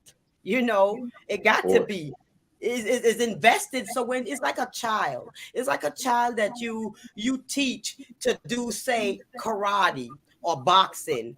Now you invest so much time into that child to make sure that they can knock your ass out in the ring. So if you invest that time, and as this child at a certain age, he knocking everybody. Tyson will knock everybody up because somebody invests a lot of time in him, and somebody is investing time to make sure that we don't get it together. But we allow them. We allow them. You know, because we so got a many brain. of us still Why don't exist we in the use slave it? mentality. We don't But we believe have that a there is brain. an other We gotta side use past it. the plantation, right? That our relationships can exist and flourish like other cultures and No matter how racist much we groups. try, they figure out a way to knock us down because we try as people. We really will try, but they always try to figure out a way to knock us down. Oh, they And do. after you It's knock called somebody down Hollywood, so right? much, it's hard to The get up. next slave That's called narrative is Hollywood. already in the works, right? Hollywood. As soon as the black marriage number yeah, goes bro. up, they bring out the next slave narrative, right? The minute that black coalescence starts to build, right? The minute that our communities start to gel and start to actually move as a unit, here comes the next slave Yes, narrative, you right? find you a Just good black remember man who you you can are in do America. something with. Black Here they people come. will always only be ex-slaves in this country. Yeah, it's a part of the agenda. I mean, Never and did look, begin with. this is still what we're still building off of is this negativity that we have been something other than royalty since Plymouth Rock landed on us. Come on, y'all. Right. But what we gonna do then? What we gonna do? We That's the have to question. again go within but without white America. We really have to cut off all the negative things that are being streamed into our communities that say we are not Right. valuable, So, that we are not good husbands and fathers, that we are not a valuable family unit, that we can't have relationships that last 20, 30, 40, 50, 60 years, right? We can do that. We can have families and relationships that don't involve domestic violence, that don't involve cheating and lying and all those things. We can have those relationships, but our oppressor makes us believe that we cannot, that we are not fit or suitable for those things. We have to change the narrative. It's up to us. I hopefully More after of us all this need is said and done, all this talking, that we can put this stuff into action. Because at the end of the day, all that talking and no action ain't gonna get us nowhere. So we got to put this stuff into action. Can't keep worrying about them. They gonna keep doing what they doing. We just got to be one step ahead. Or maybe 2, 3 steps ahead. Sister, please, queen. Let me just add a little maybe an amendment to that. 1 step ahead is not enough. Not enough. 3, 4, 5, maybe. It's like playing chess, right? You have to think 3 to 5 to 7 steps ahead of our oppressors, because that's how far they actually think ahead of us. Yes. Right. So again, we are just still dealing with some of the things that King George I and King George II put into play in this country, right? Yeah, So, I hate to kind of interrupt, guys. We're gonna have to do a lot of things. We're gonna have to learn how to chew gum and walk at the same time. Hear me? Yeah, all of that sounds great and everything, but we're out here failing right now, and we got a couple ladies. I think they've dropped off. We got a couple ladies on here that were in their 20s. Yeah, 2 of them. They got a shot. That group got a shot at this, and we're still sitting up here talking about what we are. Most of us up here are Gen X or late Gen X or Gen Y. Yeah. Those young ladies that were on here, those are our nieces, those are our sisters. Some of us, those are our daughters, and we should want better for them. I don't want to be a 70-year-old man still seeing black men and black women talking about this crap. And that means our group, even though some of us think our group is done, we got to get it together. Yes. Even amongst us, we got to find what the best of us that's left, put our pride aside, get together, and we got to grouply attack these young folk and be like, "Yo, we're gonna need y'all to fix what we excuse me, what we fucked up." Yes, indeed. And Gen X and Gen Y, we didn't screw it up. We were taught poorly. We were taught poorly. I don't know about that one, all right? Because listen, my parents, were a part of the 60s, right? The Panther generation, and say it loud, I'm black and I'm proud, right? And they made their voice heard, whether it was sit-ins, whether it was speeches, whether it was marches, right? They made their voice heard. What I've seen, once they left and they passed it on to the Gen Xers and the Gen Ys and the Gen Zs, things just changed a little bit, right? We in my opinion, and I'm a Gen Xer, we got kind of complacent, right? And we let gangster rap tell the story for us. Gangster rap said, fuck the police and the 502, right? Instead of us being, as a collective effort, coalescing our energies and showing the oppressor that we can actually make a difference in this country, we let some of the people speak for us, which in turn was just a blackface trying to keep us in their little compartment. The infiltrators. Yeah. Come on now. The infiltrators. They always lurking. You know. The Sambos and the Quimbos of the world. Come on. The little house, whatever they call them. Come on, them house Negroes, they everywhere. Yeah, Come on. That's for real. That's for real deal, right? And again, this is a part of the slave mentality. I believe this is also the reason why our family structure doesn't work, right? Yes. We've talked about the Willie Lynch letters, right? We've talked about how those things continue to influence the Black household and the Black family structure. Until we address these things, until we deal with these things head on, we're always going to deal with this. We're going to continue to have these same conversations because we aren't addressing the real issue. Okay, one more time for you fellas. Do you have any questions regarding anything that you heard the ladies talk about today? We got about 3 minutes and then we're going to wrap it up. I don't have anything, honestly. For me, it's just the obey. Right? I didn't see a lot of women just like, oh my gosh, that word. Like I ain't listening to a thing you say, right? But when it comes the other way, it's like love and honor, but didn't I obey. tell you to put the toilet seat down? Because if you don't put that fucking toilet seat down from now on, if I find my ass in that toilet one more time, it's gonna be we gotta love, honor, and obey each other. That's the only how. It's things that women can, men have to obey their women just as well. 100%. It don't go no other way. Like Kendra Because if said, you Queen obey Kendra said me, it. you gonna want me to obey you. That's just the way it works. We humans is a naturist thing. You obey me because that makes me want to obey you. You disobey me, you gonna make me want to disobey you. It just don't go no other way for me. If you Make want me some worth obedience, submitting to. yeah, make me somebody that's like worth how submitting to. I don't know why they think it should go their way. This is a two-way street. Ain't no like you need a two-way street, one going and one coming. You know what I have a problem with is that most men have a problem with a woman that can say, I'd rather do bad by myself. If I'm taking care of everything, I'm saying everything. I don't need you to pay nothing. I don't need you to console me. I got brothers. I'm number 5 of 12. I have brothers. If I need to confer with a male for something, I have a mom. I'm the oldest girl. So when it comes to having it all for me, why do I need you? As far as I'm Guys, concerned, hold on. I'm gonna actually jump in and take that. I'm gonna bring everybody down. Hold on a second. Yeah. I knew it was gonna be something before I got up here. Yeah. I knew it. This is definitely part one.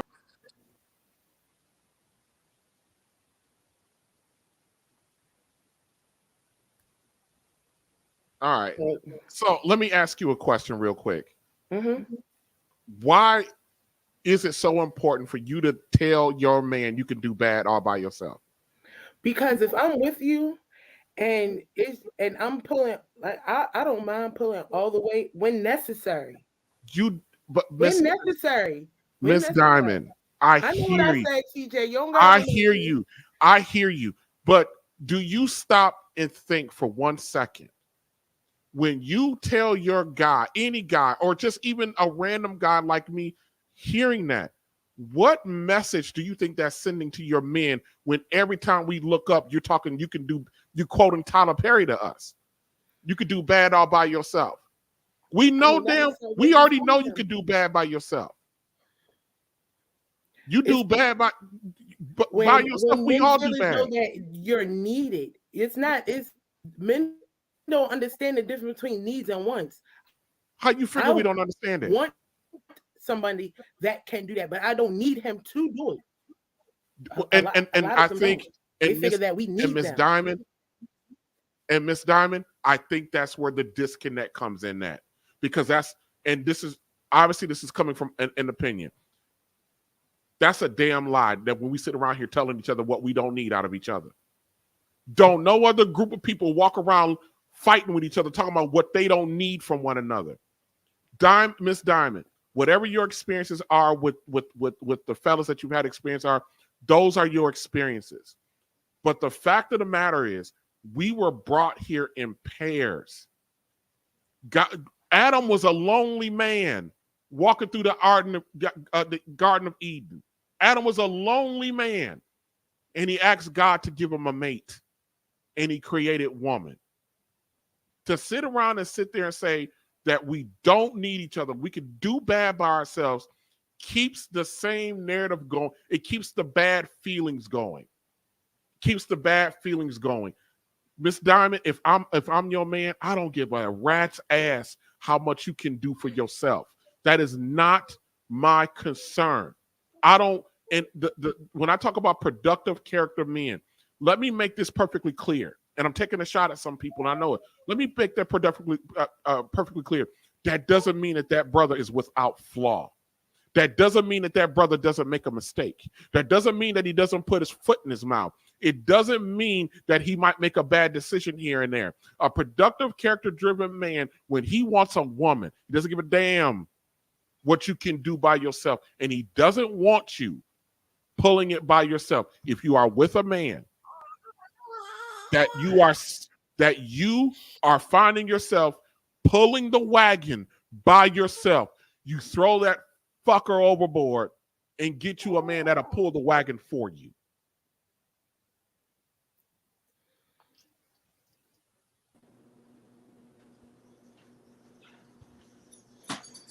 I knew it was gonna be something. Easy said than done. They'll say it right there. Yeah. Did I say something wrong? No, Nah. no. You entitled to how you feel, TJ. Right. Miss Kendra. Always one dissenter over here. It's always one dissenter. 2 weeks. I've been cussing for 2 weeks. Like Miss Philly and Flo, they know I don't cuss. Like they know Flo know I cuss a lot. Yes. But they know on this stream I don't cuss a lot. 2 weeks in a row, I've been just my grandmother watching, and she calls me, "Why you gotta be cussing so much?" Because I'm a grown ass man. That's why. Oh, he's from another phone call. Y'all. Listen, hold on a second. I'm gonna talk to you guys one at a time. Mr. Elemental, Mr. Frederick, you guys can go ahead and jump off. I appreciate you guys for coming on. Let me talk to the ladies one at a time, okay? Appreciate y'all, ladies. All right. All y'all. All So right, you guys nice, have a beautiful. Appreciate it. Bye, guys. Talk to It's y'all good soon. seeing y'all. Peace. Likewise. Y'all have a great night. Take care. Good night. All right. Let me see. I knew. I'm gonna pull the ladies off. Yeah. Hold on, Miss Diamond. Hold on. All right, Miss Kendra, thank you so much for coming, being a part of this. I appreciate you. Appreciate your voice. Appreciate the back and forth. Did I treat you well? Yes, sir. Thank you so much for having me. I enjoyed it. Yeah, we need to do this again. We need to come because these conversations can't happen one time. And in my monologue, I stated, in my ending monologue, I stated that we need a new deal. And I mean that from the bottom of my heart, that I think Black men and Black women, we need a new deal. We gotta renegotiate our terms with one another, because this here, to say is we're past unsustainable. We've passed unsustainable. You know what I mean? A couple weeks ago, I know you weren't on or listening, but a couple weeks ago, I said that as a Black culture, a Black family unit, and I hated to be this graphic about it, but I said we are a stage 4 cancer patient on hospice that don't know that we're stage 4. You're right. Yes, I completely agree. My friend, I know, and you pulled one of her comments up, but Coach Vivica B. So, she was good. Yes, we together do here in Greenville, South Carolina, and we also have on Instagram. So if you follow me on Instagram, I am Myk Nichelle, MYK, and then Nichelle. We also have a page that's called Naked_Raw, where we believe in just having raw conversation, naked tongues and raw conversations, to try to get Black people to talk about things that we don't want to talk about, right? It's like whatever it is, we have to be willing to open up communication and to discuss things, because if we don't, that's why we have such the divide in the community. Black men want to open up. Black men want to talk. But a lot of times, as you were saying earlier, us as Black women push them away. When they start to open up, we start telling them what's wrong with them and why they're this, that, and the other. So there's a lot of healing that needs to take place in our community as a whole. But as long as we're willing to talk about it and have these open conversations and to really listen to one another, then that's where the healing can begin. Yeah. I didn't mean to jump all over Miss Diamond about this, but I'm tired of this narrative about what we don't need from each other. That's an absolute lie. Right. We need each other. We need each other. And speaking of like having like raw conversations and stuff, about a couple months ago, I got some pushback from men because I said to our Black men, I had a whole stream about asking, or the stream was basically, Black men, you are cowards. How do you expect your Black woman to fall in line, to get behind you, to reconform, to resubmit, when you ain't got the balls to tell her? And let me tell you, and I tell them, man, that even means when a woman is not getting on your I tell men all the time, and please understand this, Miss Kendra, I advocate men all the time. You got to put in the work. Yeah. You have to be that dude. That don't mean you have to be the Idris Elba dude. A regular old bro who got his head on straight is enough, because we socially, have to be 2 and 3 times our white male counterpart. Black women get the best. I gotta find this article of this. I forgot the CEO. I don't know if it's the CEO or Oracle or one of these tech companies. It was a white woman, and she talked about she was married to a black man, and the man made less money than her, and she was talking at a women's conference about why she, married a black man, and she goes, because black men, any black man that has achieved has to be 3 times his white male counterparts. She goes, so when I married a black man, she goes, I knew I was marrying 3 times the man. What woman don't want 3 times the man? And I said to myself, oh my, I about fell over because I said to myself, I wish a black woman talked about me like that. Yes. My God. Yeah.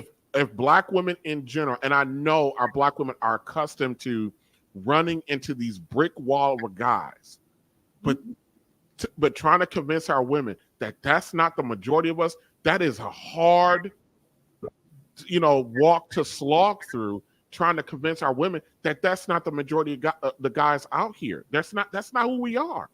I don't know any guy like that. And of course, yeah, like what Flo says, you don't know how they are behind closed doors. But I don't see en masse. There's too many single men. At my job that I work at the hospital, the fact that so many black women that work there, they don't know. I work night shift, so I go in at about 5:30. I got to clock in at 6:30, and I sit in the cafeteria with about 30 black men that work there from various departments, from the physicians to the maintenance crews to all of this, and we're sitting around talking, and various good-looking men, ugly man, fat man, in shape man, in between man, gap tooth man like me, all of that. And you will be amazed how many black women just walk through us as if we're not there. Won't say hello, won't glance at us, nothing. Right. Nothing. But we definitely need, but no, I understand about the difficult conversations because, coming to terms, telling guys, if you can't wrangle your woman, you can't wrangle nobody in society. Mm. And how do you expect the white man to have any respect for you when he watches your woman disrespect you? And a lot of women will disrespect you for him. Yeah. And that's horrible, because once you disrespect a man, then that shuts down everything. Everything. All right, Miss Kendra, I'm done. Thank you. I'm gonna be in touch.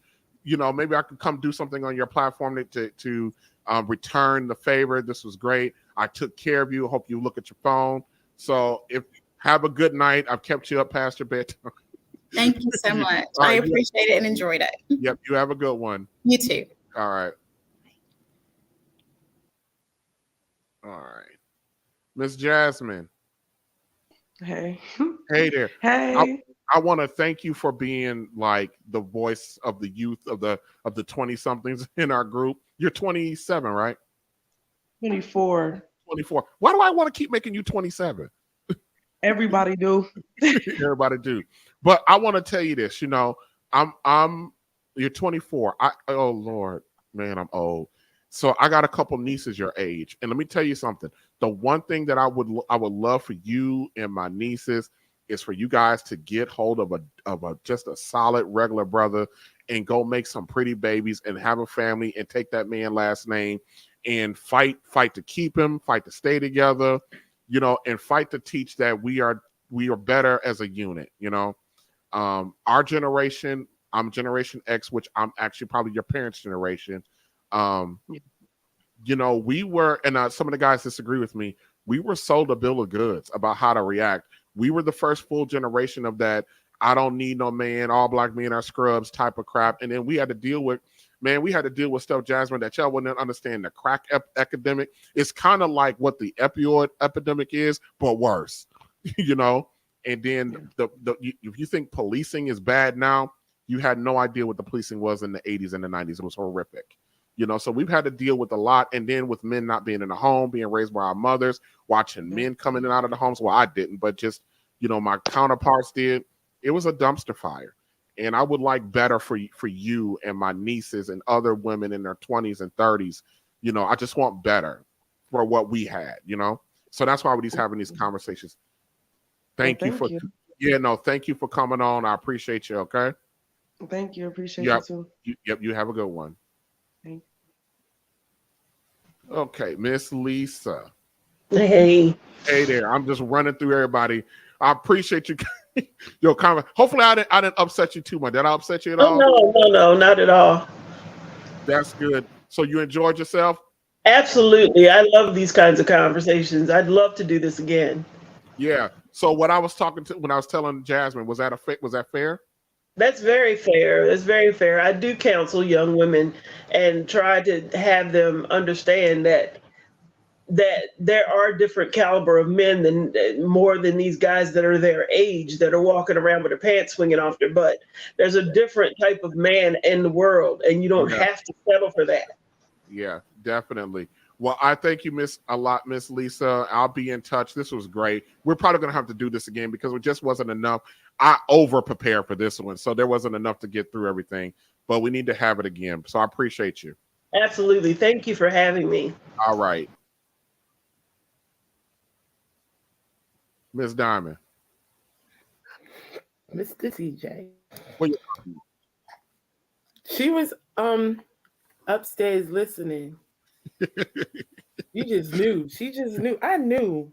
I said, I ain't gonna lie, I had to mentally prepare myself because I was like, I'm gonna be cussing. My mama listening, my grandmother listening to this. They know you cuss. They ain't worried about that. They just talking. I was like right here. I was like, oh, this is getting to me because it was so much I wanted to say.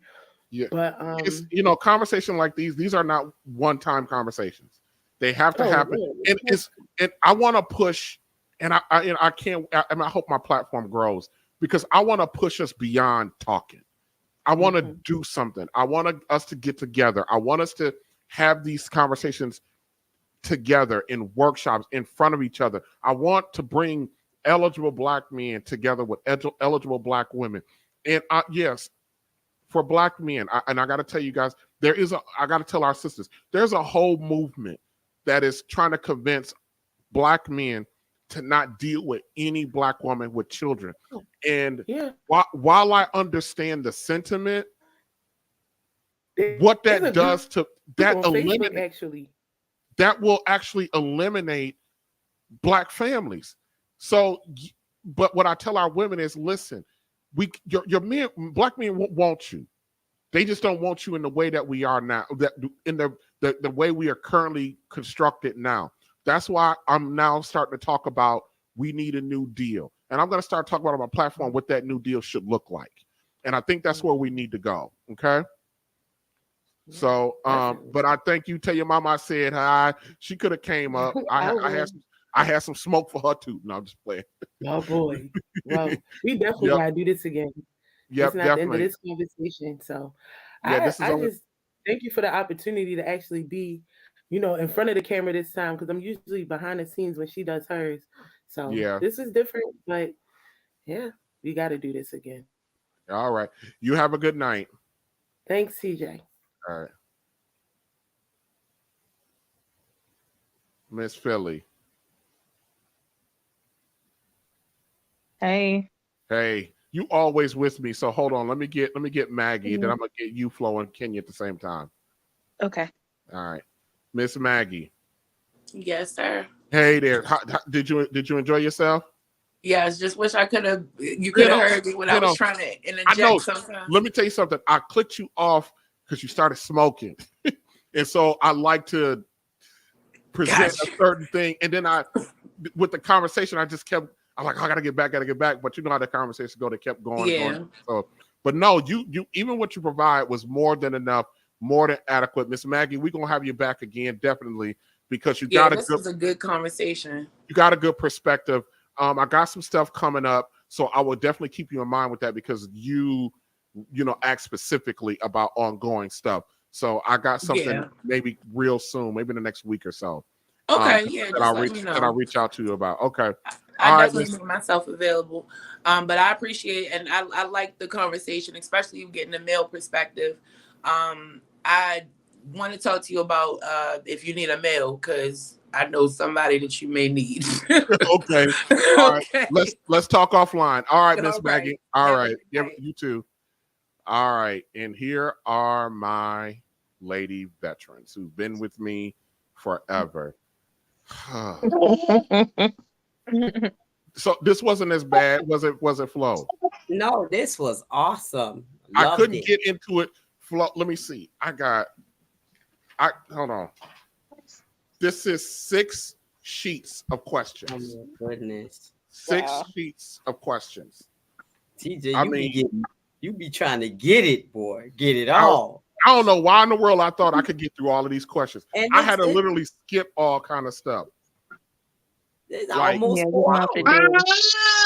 This is the longest we ever been on here. Different I parts. know. I don't like. Yeah, But it kept everybody interest. I guarantee you, if you would have kept going, they probably would have lost track of time because we did. We still got 11 people in the stream. You know, let me see if they. I'm gonna put the clip in there, see if they want to come up. I don't know, but yeah, this was interesting, and I thank you, ladies, because you always are with me, and it was always fun. I like the fire that you add, Flo. We got to coordinate where you can. We got to get you a better job so you can be on more with the fire. Okay. Yeah. And Miss Philly, you know I love having you on. I know. I love being on. Yeah, definitely. All right, ladies. I gotta kill the stream. So let me kill this stream. All right.